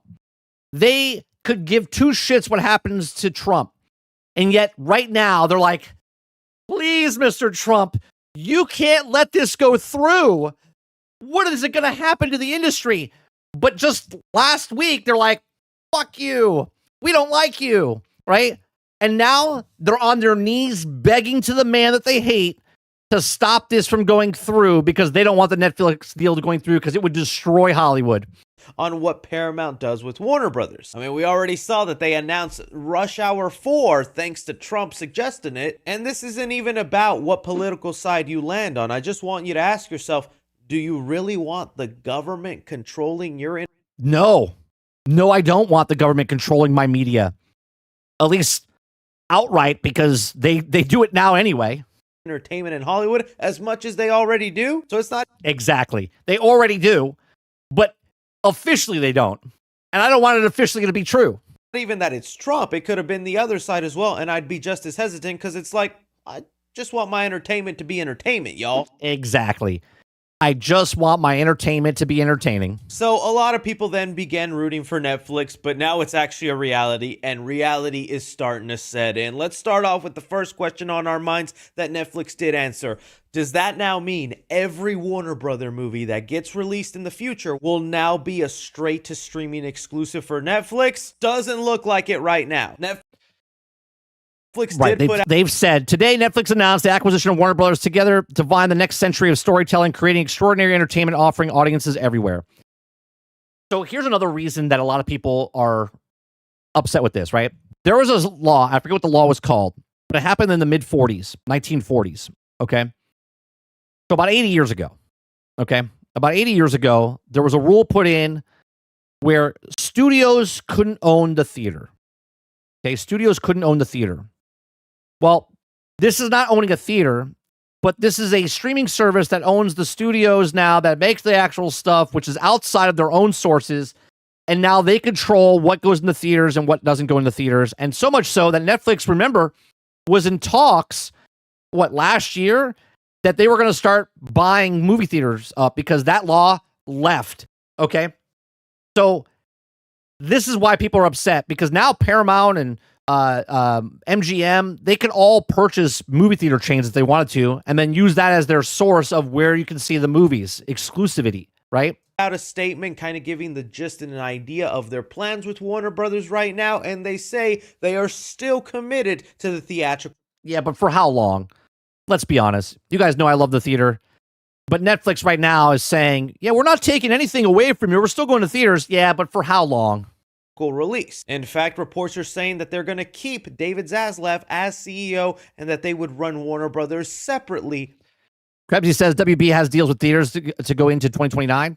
And there you go. So 2029 ends, 2030 means that it'll never be in theaters again. From Netflix. And that did make a lot of people go, okay, so then what the heck was the point of this bid and all that? It's all the IPs. It's the library of... There's a lot of IPs, man. There's a lot of IPs. Remember, Netflix's biggest thing is they couldn't make enough content to put on their platform, right? So the quantity over quality, that's why you have a lot of shit shows on Netflix, okay? If they get WB and they have all their license, WB has one of the biggest catalogs of movies ever. That is a huge, huge library of content that they would own now. And they would save a shit ton of money because now they own all of those things. And then they can start distributing those to other platforms that they want, right? Owning the Harry Potter franchise, owning the DC universe and stuff like that. That is huge for Netflix. Content. I mean, that's really what Netflix is gaining, and that's also what they've been struggling with since they came to fruition. I mean, if you really think about it, how many like straight up Netflix... I mean, look at that. Look at all the IPs that you see here. They came to fruition. I mean, if you really think about it, how many like straight up Netflix properties can you think of? You know, like Stranger Things, Squid Games, maybe K-pop Demon Hunter. Netflix has had a real identity crisis where they don't have strong IP that they can constantly churn out like a movie studio does, where Warner Brothers constantly turns to DC and makes Batman movies nonstop. They own the Harry Potter movies, Cartoon Network properties and stuff like that. All of that is now content they can stuff onto Netflix, whether new or old, and that'll be enough for them to raise them prices over and over. But backtracking on that just a little bit here, back to theatricals thing. Okay, I really want to believe Netflix is being completely honest about... No, they're not. Let's be fair. Corporations are not honest. They're in it for the money, just like everybody else. Them sticking to the theatrical release model, because this deal, a lot of people are panicking because it looks like the death of cinema. And even though recently... Here's where I'm confused by that. Is the death of cinema not happening as we speak right now? How many conversations do we have all the time that no one's going to the theaters anymore? Half of the people that went to the theater 15 years ago are coming now.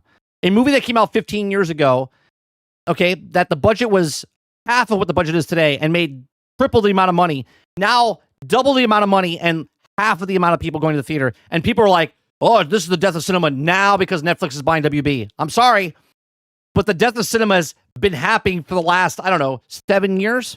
Netflix has made some moves to like embrace theatrical more. Like, I know I was trying to get tickets for the final episode of Stranger Things. Those things sold out in theaters so instantaneously. Exactly, Al Dente. Exactly. Right? Death of cinema started with COVID and still going. You're telling me that money Netflix is making from that isn't at least making them go, maybe there's something to this theatrical release. Same when they released K-pop Demon Hunters in theaters for a little bit. So I want to believe them that they are going to commit to the theatrical model, but there is a statement they made in... Let's say they do. Let's say they do the minimal viable product of we go to the theaters 14 days, and then it goes to Netflix. Who's to say that they can't say it's on Netflix and theaters the exact same time? Right? Who's to say? In their release, that makes me go, ooh, see, there's the red flag. Ted Sarandos... Hold on, what did he say? Release. Same when they released K-pop Demon Hunters in theaters for a little bit. So I want to believe them that they are going to commit to the theatrical model, but there is a statement they made in their release that makes me go, ooh, see, there's the red flag. Ted Sarandos, the CEO of Netflix, made this statement saying, my pushback has been mostly in the fact of the long exclusive windows, which we don't really think are that consumer friendly. And it's the long consumer windows. What's long now? What's long now? 40 days? It used to be over a year. Right? It used to be over a year. And now it's like 40 days. Like, oh, that's too long. It's so funny he says that because I mean, ever since streaming or COVID, the release window for movies in theaters has gotten shorter Yeah. and shorter. It It's 17 days now, 14 or 17 days. used to be a 90-day window. A movie would be there No, it's longer than that. 90 day in the last decade. and it'd be exclusively in theaters for at least 90 days. That window has now gone down to 30 and a lot less if the 17. 17 is the minimum. movie just doesn't perform well. It'll be on streaming within like 3 weeks. And that's what the Netflix CEO here is mentioning here is It's 17 days and it's 3 weekends. Right? It starts on a Friday, so you get Friday, Saturday, Sunday. You get the next Friday, Saturday, Sunday, and it finishes on the next following Friday, Saturday, Sunday. that he's going to still continue to work on a friendly window release for audiences. It's 3 weekends, but not 3 weeks.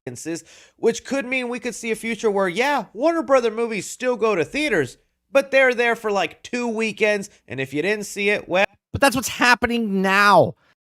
That's happening right now. This is why I'm so confused. Everyone's like, the death of theaters. That's happening as we sit here today. That happens right now. you catch it on Netflix. And I would still consider that a domino effect. And by the way, we did this. We, the viewers, did this. The theaters died not because of them. It died because of us. We decided that we didn't want to go to the theaters anymore. We decided that we didn't want to pay $25 for a bucket of popcorn. We decided that we wanted to watch it in our own 70-inch television sets in our house.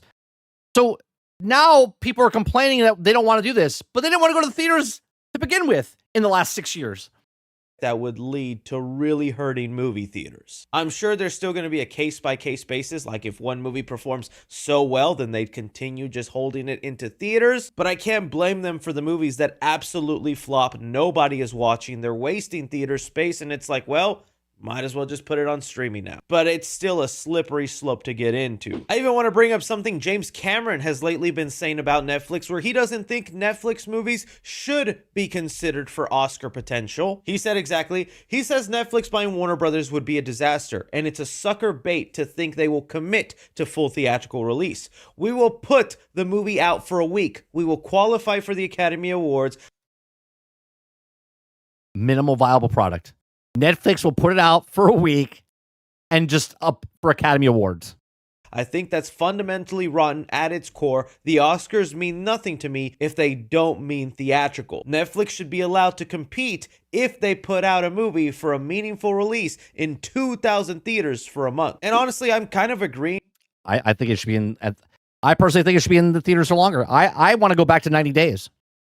I want to go back to 90 days.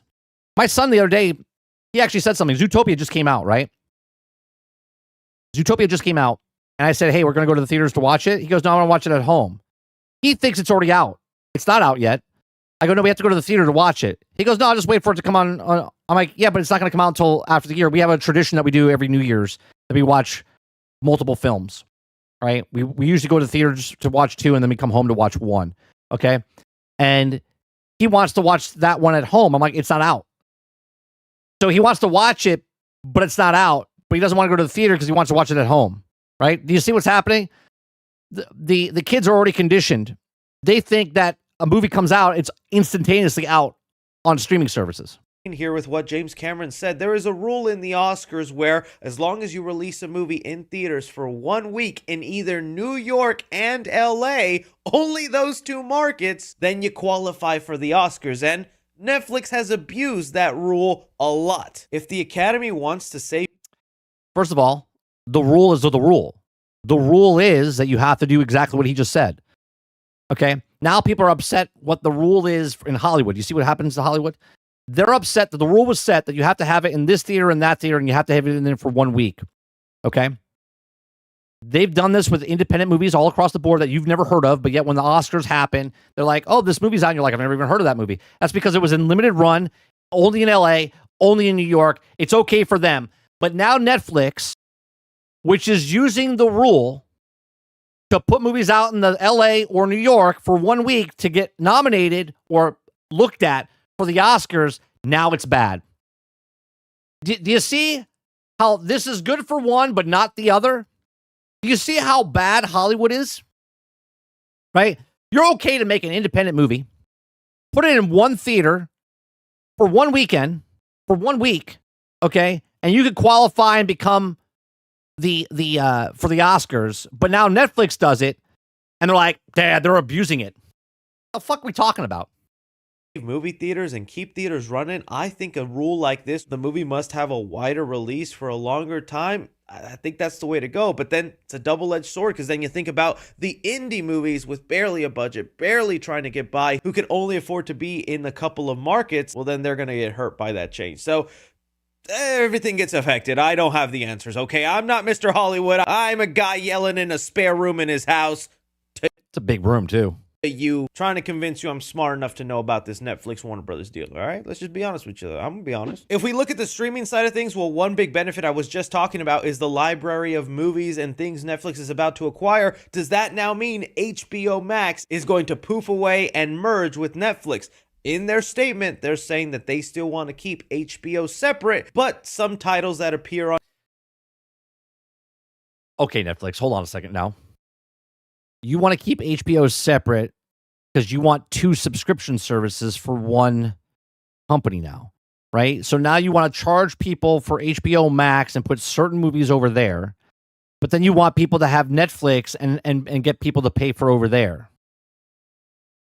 On HBO Max and all that will now filter through Netflix. But again, I call BS, and I think for how long? You might keep that charade up for like 3-4 years, but eventually the goal is going to be combine HBO Max, combine Netflix into one mega platform. Of course.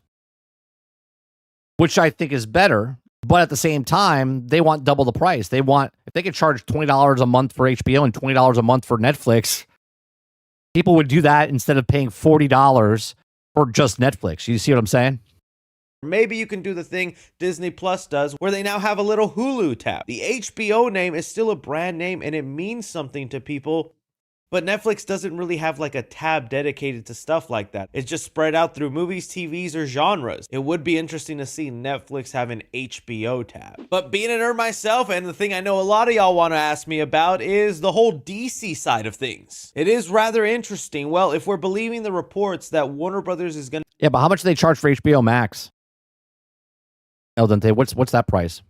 To be kept separate from Netflix, and they're going to run just as they have as a studio, and David Zaslav will remain CEO, well then James Gunn and Peter Safran are staying because they like so far what they've been doing. Oh, Chris, but Zack Snyder and Netflix, they work together. That doesn't mean much anymore, but that means nothing in Hollywood. You're only as good as your last project. What have you done for me lately? Welcome to Hollywood.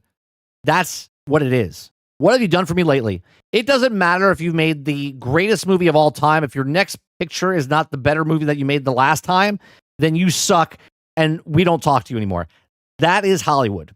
Netflix has already canceled 2 other Snyderverses, the Rebel Moon movies that are now not going to be finished, and the Army of the Dead movies. Both of those franchises had big plans, several sequels, and Zack Snyder wanted to go big, and they didn't get the views Netflix wanted. So even when it came time for Zack Snyder to do another movie, Netflix said no thank you, and he had to take that project with another studio. This Warner Brothers Netflix deal is not going to be...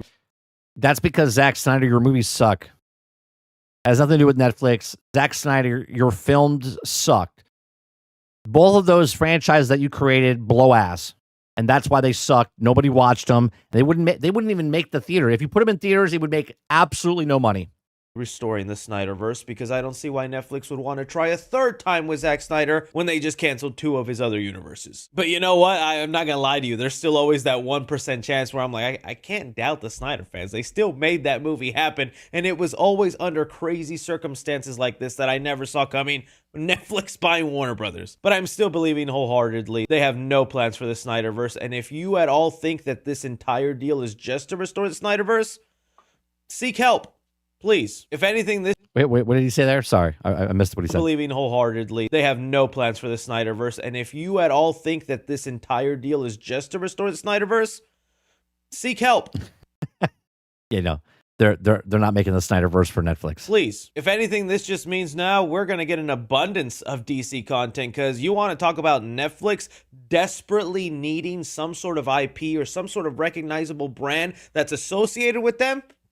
The DC brand is filled with hundreds to thousands of characters. If we thought maybe the Disney Plus Marvel era was bad, here we go. We're actually in the same era, right? People thought when Disney bought Star Wars and Marvel and they made a streaming service that you would love getting all the shows and all the stuff you did until they sucked. And then you're like, holy Christ, that's a lot of shit that we don't care about. Well, here we are again. Netflix now will own DC. And you think, oh, great, we're going to get all these DC shows. It's going to be fantastic. Let me tell you. It's great until they're not.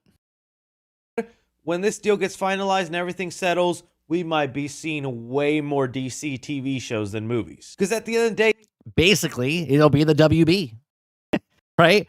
Or I'm sorry, the CW, right? With Arrow and Flash and right? That's basically what it'll be, but now on Netflix. that's really the business Netflix is in. Because if you think to yourself, what would you watch longer? An hour and a half movie or 8 hours of one season of TV? Netflix's whole thing is to make you watch longer, stay on the platform. So Yeah, but I hate their mentality at Netflix.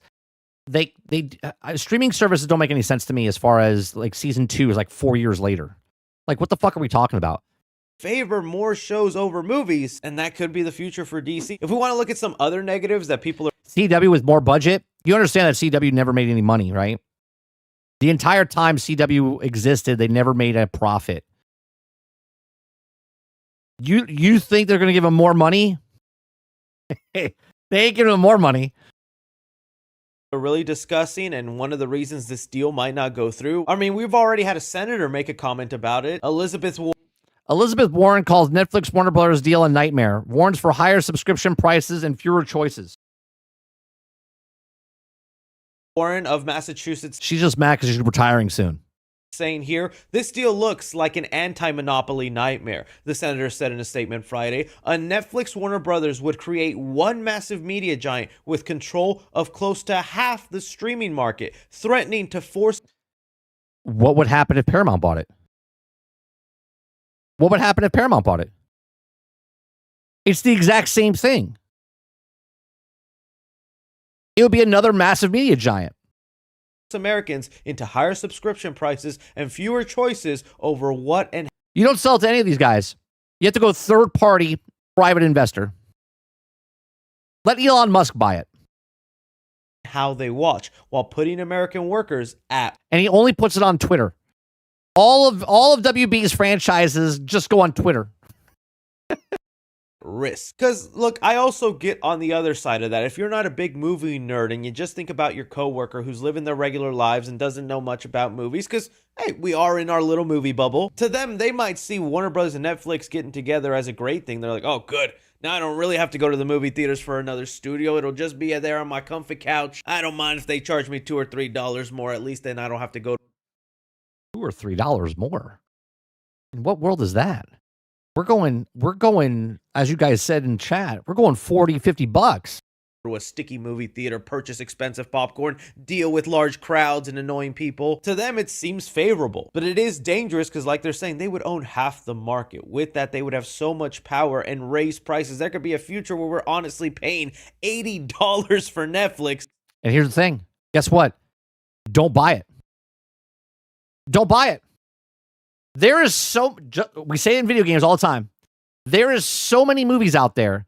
There is so much content out there that you own already that you never, ever have to watch something new ever again. There is so much media out there. So much media out there. There's movies that you've never, ever seen before in your entire life.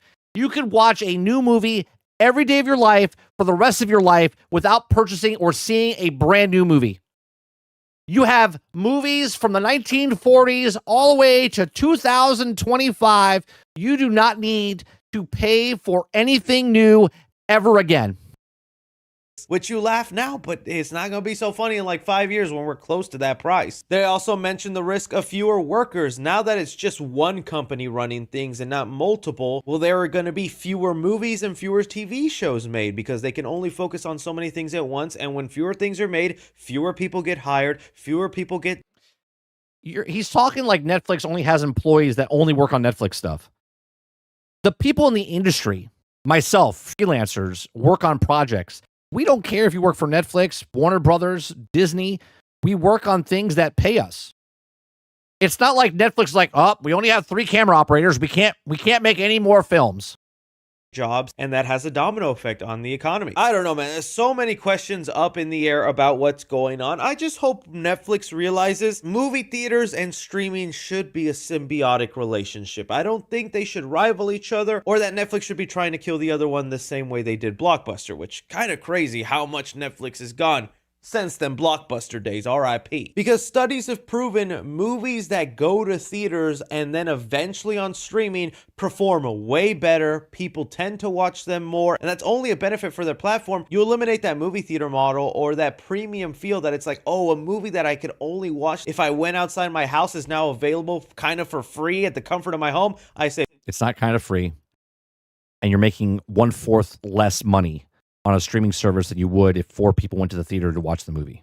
For free, but people, are paying their monthly subscription. But it feels free at the time because you could just click it. That's a value that Netflix is now trying to cut away and shoot themselves in the foot with. I hope Netflix kind of uses Warner Brothers to more market their films or... I'm sorry, you're making 3/3 less money. You're only making 1/4 of the price, right? Because if a new Batman film comes to the theaters and I have a family of 4, I'm paying for 4 people to go see the theater. But if the Batman movie comes straight to Netflix, I'm only paying the 1 monthly fee, and I can have my neighbors come over and my other neighbors come over, and we have 16 people in the house watching the new Batman film. Make them feel more like events, because again, when you're just dumping and dumping and dumping, streaming feels like the fast food of movies, and that's just a terrible way to go for content. Things like HBO, that's premium. Movies that go to theaters, that's premium. You're taking away all... Why is HBO premium but Netflix isn't? Can someone explain that to me in chat? How is HBO, before the buyout, premium and Netflix is not premium? You're paying a monthly subscription for HBO. Sopranos and stuff, and Deadwood and Westworld, they're from subscription models. There's no difference what HBO was doing and what Netflix is doing. Why is it okay for Netflix, for HBO to do what they're doing, but now Netflix is trying to do what they do and it's bad? These special things by buying them out and just merging it, the entire industry will eventually feel like slop if you take over Netflix. Because we've seen what you produce and what you spend $300 million on, and then how little impact those movies have on the actual pop culture zeitgeist. That's just my thoughts on it, though. Crazy times. It's going to be a year and a half. The deal might not even go through. But I toss it off to you guys. What do you make of all this? Your predictions, your thoughts, your theories? Love to hear it all down below. Don't forget to like, subscribe, follow me on Twitter at 3C Films or on TikTok at 3C Films. But as always, I'm Chris. Take care.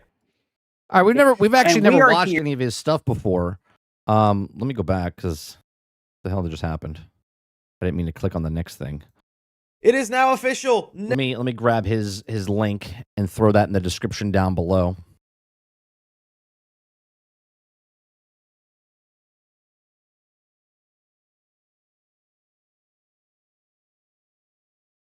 Three C Films. I love that he's got 730,000 subscribers, and I've never seen any of his stuff. It just makes me wonder. Like, I have 2,000 people. If I don't know someone that's 730,000, I've never seen them before. Nobody knows who the fuck I am. That is crazy to me. He's been around. Hold on. Let me look at. I did not think this is how. He's been around since 2016. Never seen any of his stuff. Never seen any of his things. Didn't even know his channel existed. Amazing.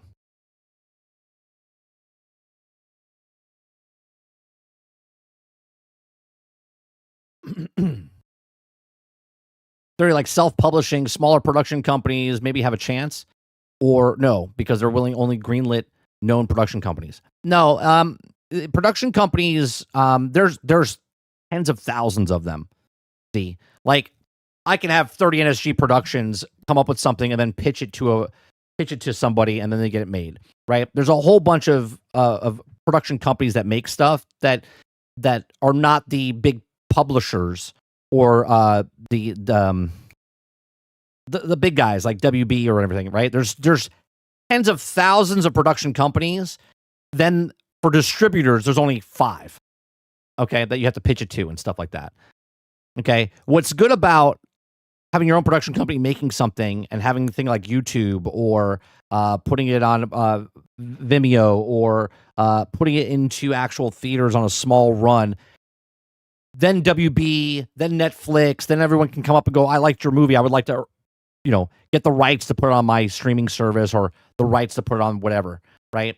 It's good for them that way. That's not going to change. That's not going to change. The independent freelancer like myself, if I was still working in the industry, I don't care that Netflix now owns WB. If they're giving me work, they're giving me work. Now, they are shorting me money because they want to do it faster than they did before to keep the costs down. Because they have to get their monthly fee. They're not going to theaters. But I don't know. The way I look at it, Netflix, I don't think theaters ever go away. I think this is another nail in the coffin to get them, sort of like Xbox. Their system is not going away. It's still going to be there. But the majority of people are going to play on cloud. The theaters are still going to be there. The theater in this analogy is the Xbox. Okay, it's still going to be around. It is the record player. People still listen to the record players. People still go to the movies. People still will buy a console, but it won't be the majority of the stuff, right? And from this, I think there'll be other people that come up with stuff. Like we look at this now and say, "Oh, there's only 5 major people out there." Well, there's other ways to watch content. YouTube, right? YouTube is the publisher, right, or the distributor, I should say. There's millions and millions of people making content on YouTube. So we're just shifting the way content's being consumed, right? You don't have to see it at your house. You don't have to see it in a theater. You could literally watch it on your phone while you're walking down the street, sitting on a park bench or whatnot. So I don't know. If you invite me to your house and there's 16 people, I'm leaving. I mean, I just invite you when there's not 16 people. And there's never 16 people here. But yeah, you would just go to a theater then. I will say Apple TV shows a premium because they're also streaming quality is top tier. I guess you can pay for that with Netflix, but I don't have Netflix. Yeah, it's the same thing, though. My question is, where does Netflix get the money to buy WB? Aren't they in debt or something? No. Netflix is not in debt. Netflix is, WB's in debt. Netflix is not.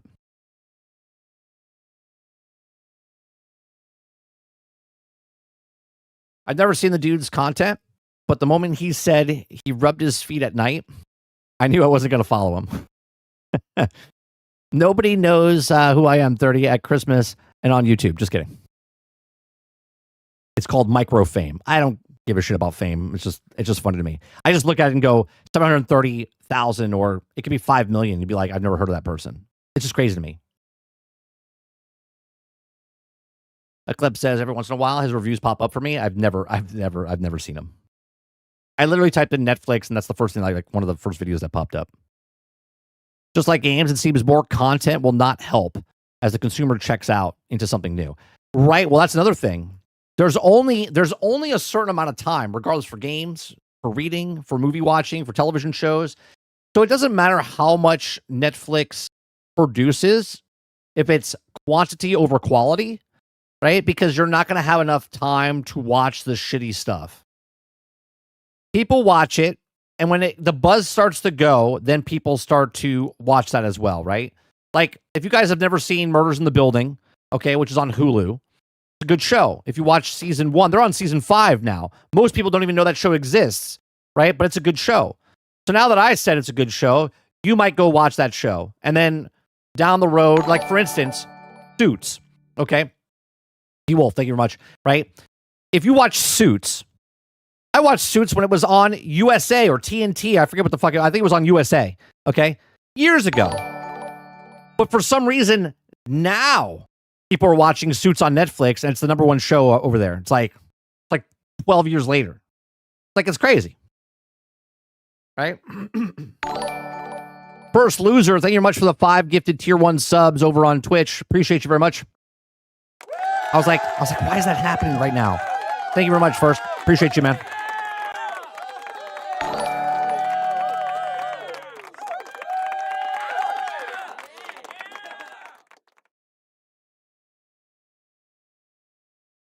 All right, let me see. The issue becomes, how much per month are you paying for digital entertainment? Right. You're paying $30 a month for Netflix. You're paying $30 a month for Game Pass. You know what I mean?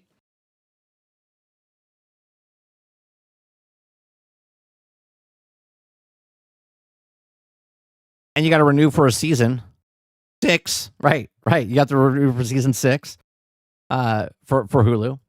Just now, there's a bunch of people who are famous, but no one knows them. Speaking of that, did you guys see I didn't watch it. I watched just clips of it. The streamer awards, which I didn't know existed, and it's 5 years old. I was like, what the hell is this?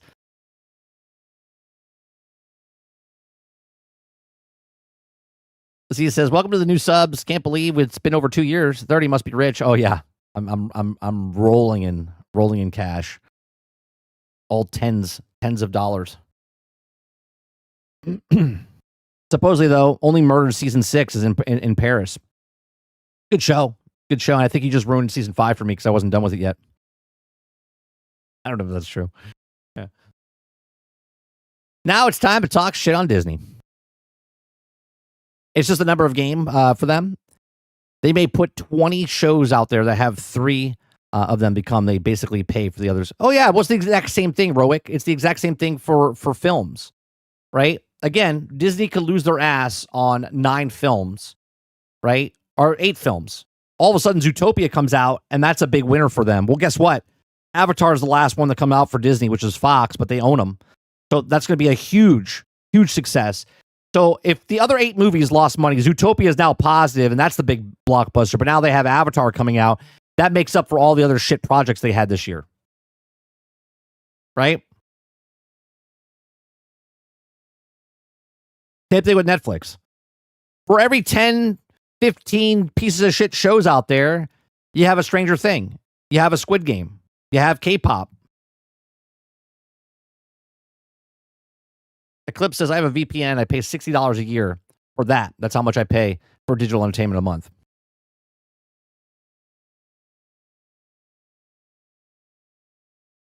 Yeah, Avatar's a huge franchise.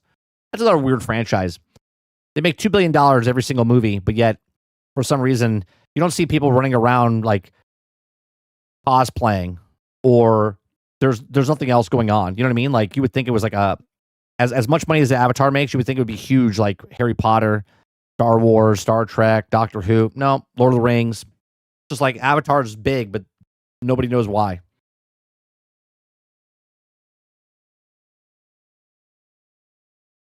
Just Enough says, speaking of talking shit, I binged Ironheart over Thanksgiving. I didn't hate it. It's a CW show. Is it a CW show? Like, is it Arrow, Smallville, or is it more like shitty CW, like One Tree Hill type of shit?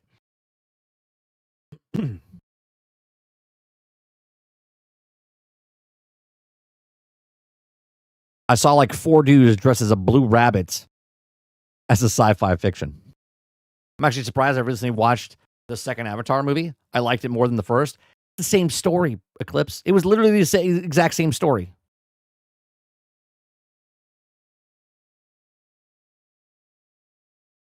Jason says CW shows aren't a good bar for measures. Altern says probably a Gotham Knights CW show. Oof. Yeah, that's not good.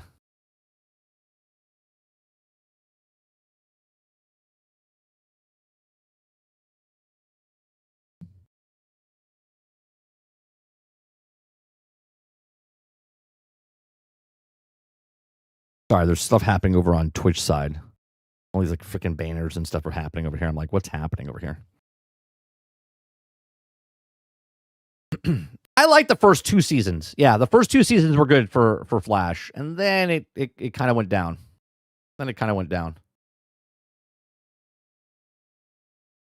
All right, let's see what's happening. Don't forget, guys, that this Thursday, we're going to be watching the Video Game Award Show. Okay, the Video Game Award Show is this Thursday. Join me, Sarge, Greg Owen, the Real Fake Wizard, and the Kingard as we all just kind of respond and watch the Video Game Award Show together. I do recommend, if you guys are going to watch it with us, because of the program we use StreamYards, get everyone in the same video chat and stuff. The video is going to stutter for you as far as that video that we're watching the live stream. So what I do recommend is, if you want to watch the Video Game Award Show, watch it on a separate screen or whatnot in your own window, and then you can have us up in the background as we banter and bullshit about the Video Game Award Show. I think it starts at 7:30. I'll let you know more as I go throughout the week, but I think it starts at 7:30, and I think it ends at like 10:30, 11 o'clock. So our guests will come in and out because they do have lives, and Kingard has a newborn, so he might have to get up and leave and whatnot. But people will come in. They will be here during the show, but they also might leave and come back and whatnot. So appreciate if you guys come out and hang out with us for the Game Awards Thursday night on the GXG edition. And I think that's the last show. Or no, we have one more after that. Yeah, we have the 11th, and then we have the 18th, and then we're done for this year, because of the 25th we're off, and then we come back on the 1st. All right, let me see what you guys are saying here. The original Avatar wasn't even amazing. It was just pushed graphical limits to animation. Yeah, and it made almost $3 billion. Arrow and Flash only had 2 good seasons, then it went total shit. Well, yeah, because they didn't have the money. There's no money. CW was never profitable. Smallville was the best show. I like Smallville the best. Roic says the bubble on Netflix is pretty funny. It makes fun of how they make movies. The only downside is that it has Pedro Pascal. Oh, you had me. You had me, Roic. I was like, oh, there's a show out there about making movies in the background? And then you said Pedro Pascal, and I went, nope, not interested. Not interested. Yeah. Eclipse says, Jason, yeah, I agree. I think Smallville is definitely the best CW show. Yeah, hands down. I own the box set. Love it.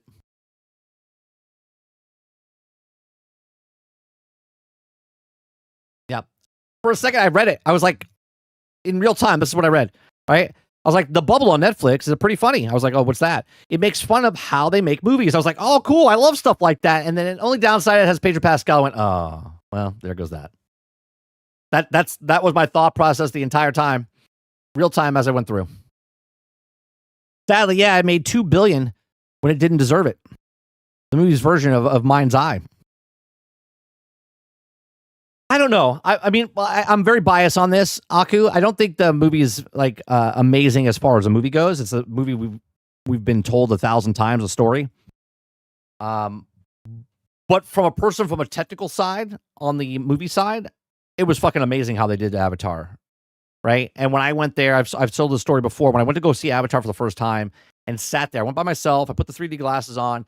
It almost felt like, and I don't know why this particular moment comes back to me, but I went on a field trip when I was a kid to like this forest area, and it was just awesome. When I was a kid, I was like, "Oh, cool! I'm in nature," and did all this, this stuff.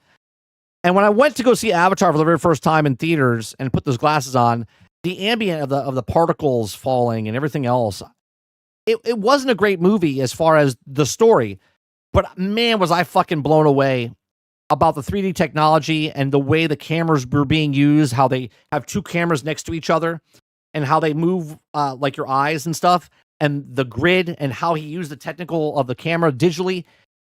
Fucking phenomenal from a tech side. I love it. Right? I could watch a 5-hour movie of how they made Avatar rather than watch Avatar itself.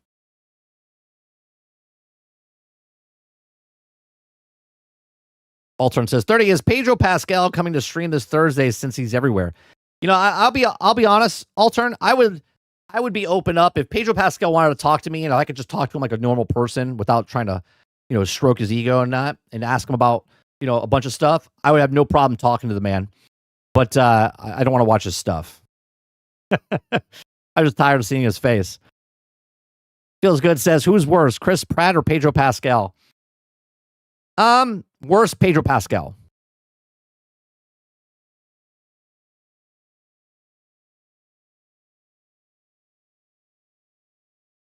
Yeah, I followed Avatar for the first one for Blu-ray and 4K. Blu-ray, I love the visuals. Yeah, it's amazing. It's different when you don't see it in 3D. It's nice looking, but if you see it in 3D, amazing. Avatar is probably popular, more popular with the older people. I mean, the amount of people that went to go see Avatar. Okay, I think Fake Wizard talked about this on a video like months and months and months ago, right? When he was on, I think our show, he talked about it. If the majority of the population went to go to the movies, every movie would make a fucking billion, multiple billions of dollars, right? You don't need the majority, right? You just need a small amount of the minority to go see your movie, and it would be super fantastic, super profitable. Basically, what Avatar did is what that is, right? Like, you just need I think it's 12% of the population to go watch something, and it would be a ridiculous amount of money, right? Only about 200 million people watch maybe a movie, less than that worldwide.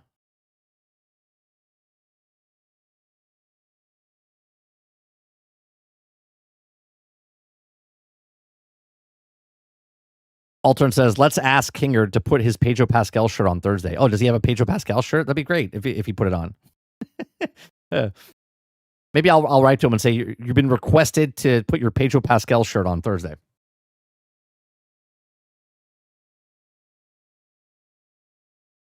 It was ahead of time. I just wish that they make a trilogy out of it. It took too long to make. Because it's very expensive to make these movies. Supposedly, we're going to see a trailer soon of Supergirl and a trailer for Doomsday soon. I don't know how that movie's going to make money.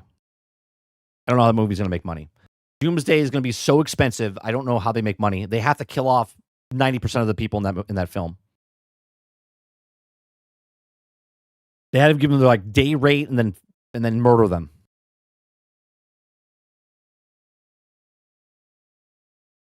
RDJ, that's how? No, you don't understand, Travis. It's going to be impossible for them to make their money back. The movie would have to do what Avatar made, over $2 billion, and they would probably just break even. There's so many people in that movie. There's only been, 3 films that made over $2 billion, I think?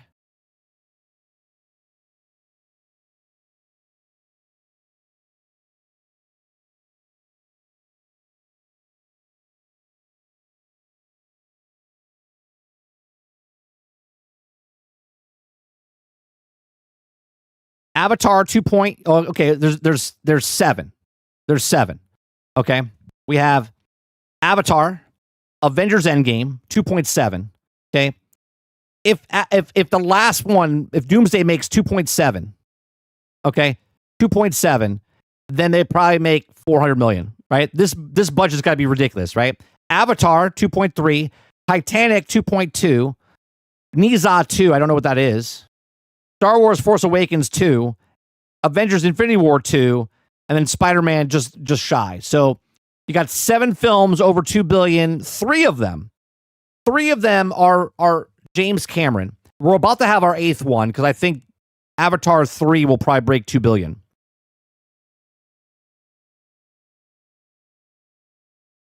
Right?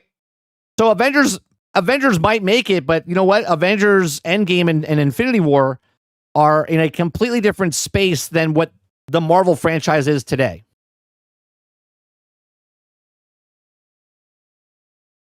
Roadkill says, is James Gunn done? They say he's not, but I would think they would be if it goes through. He's safe for the next year and a half.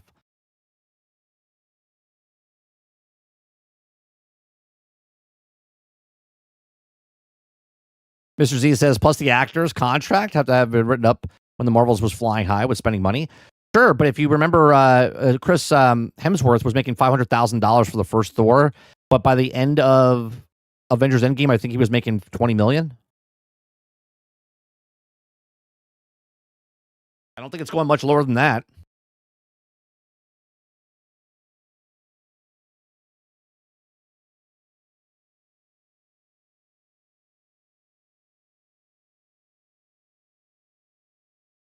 Niza is a cartoon Chinese movie. Okay.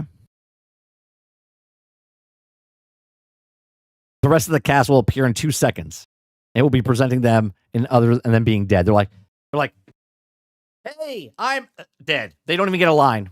They don't even get a line. They just show up in the background. They get murdered, big blast or something, right? That's the only way it works. The only way it works. They come through a portal like an Endgame, and then all of a sudden Doom just before they can speak, right? Like Chris Hemsworth comes out and is like, how? And dead. That's it. Just annihilate him in 3 seconds. No speaking line. You can't speak. If you speak, it's going to cost us too much money. There's 26 people that we know in the film. 26 people that we know in the film, or 32. Okay? If everyone gets 2 minutes on screen, it's a 3-hour movie. Right? And you paid for RDJ. You don't even know if he's going to be in the movie.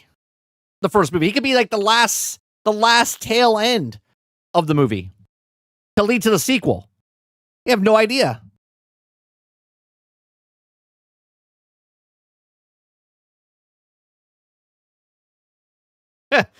They just ploy you to come to the theater like, oh my God, we're going to see Doom. You never see Doom until like the last 10 seconds of the film. How much shit would that suck?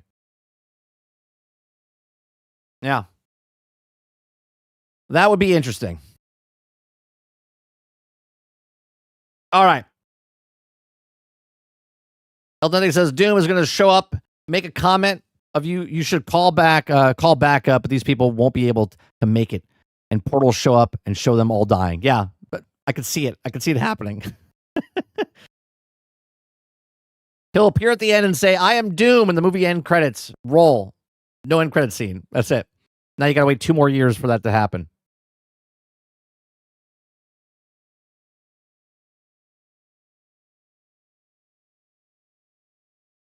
Yeah, we'll see what happens. We'll see what happens with it. All right. I gotta go finish up my mudding in our little room that we're building. So there is no afternoon stream this afternoon with Mr. Luke. He can't do it anyway. So I'm going to continue doing what I'm doing. We'll be back tonight for some gameplay, 8 p.m. Eastern over on 30 and Still Gaming. If you guys like what I do here, hit that like button, hit that subscribe button. If you'd like to go above and beyond that, become a member as little as $5. I do appreciate you very much. And we'll see you guys on the next one. Peace.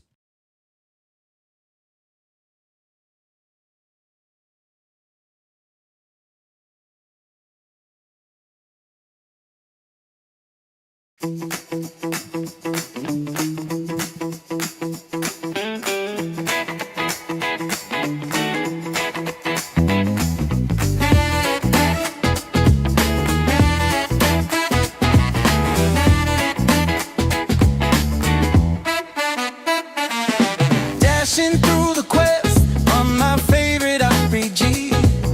Loot drops all the way. What will I get today? Epic sword in sight, or a rare pet just for me. Oh, what fun it is to play and see what loot I'll see. Loot box under the tree. Open it and hope for rarity. Oh, what fun it is to play and get that epic today. Hey, loot box under the tree. Shiny skins and weapons for me. Oh, what joy it is to play and find that loot this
under the tree.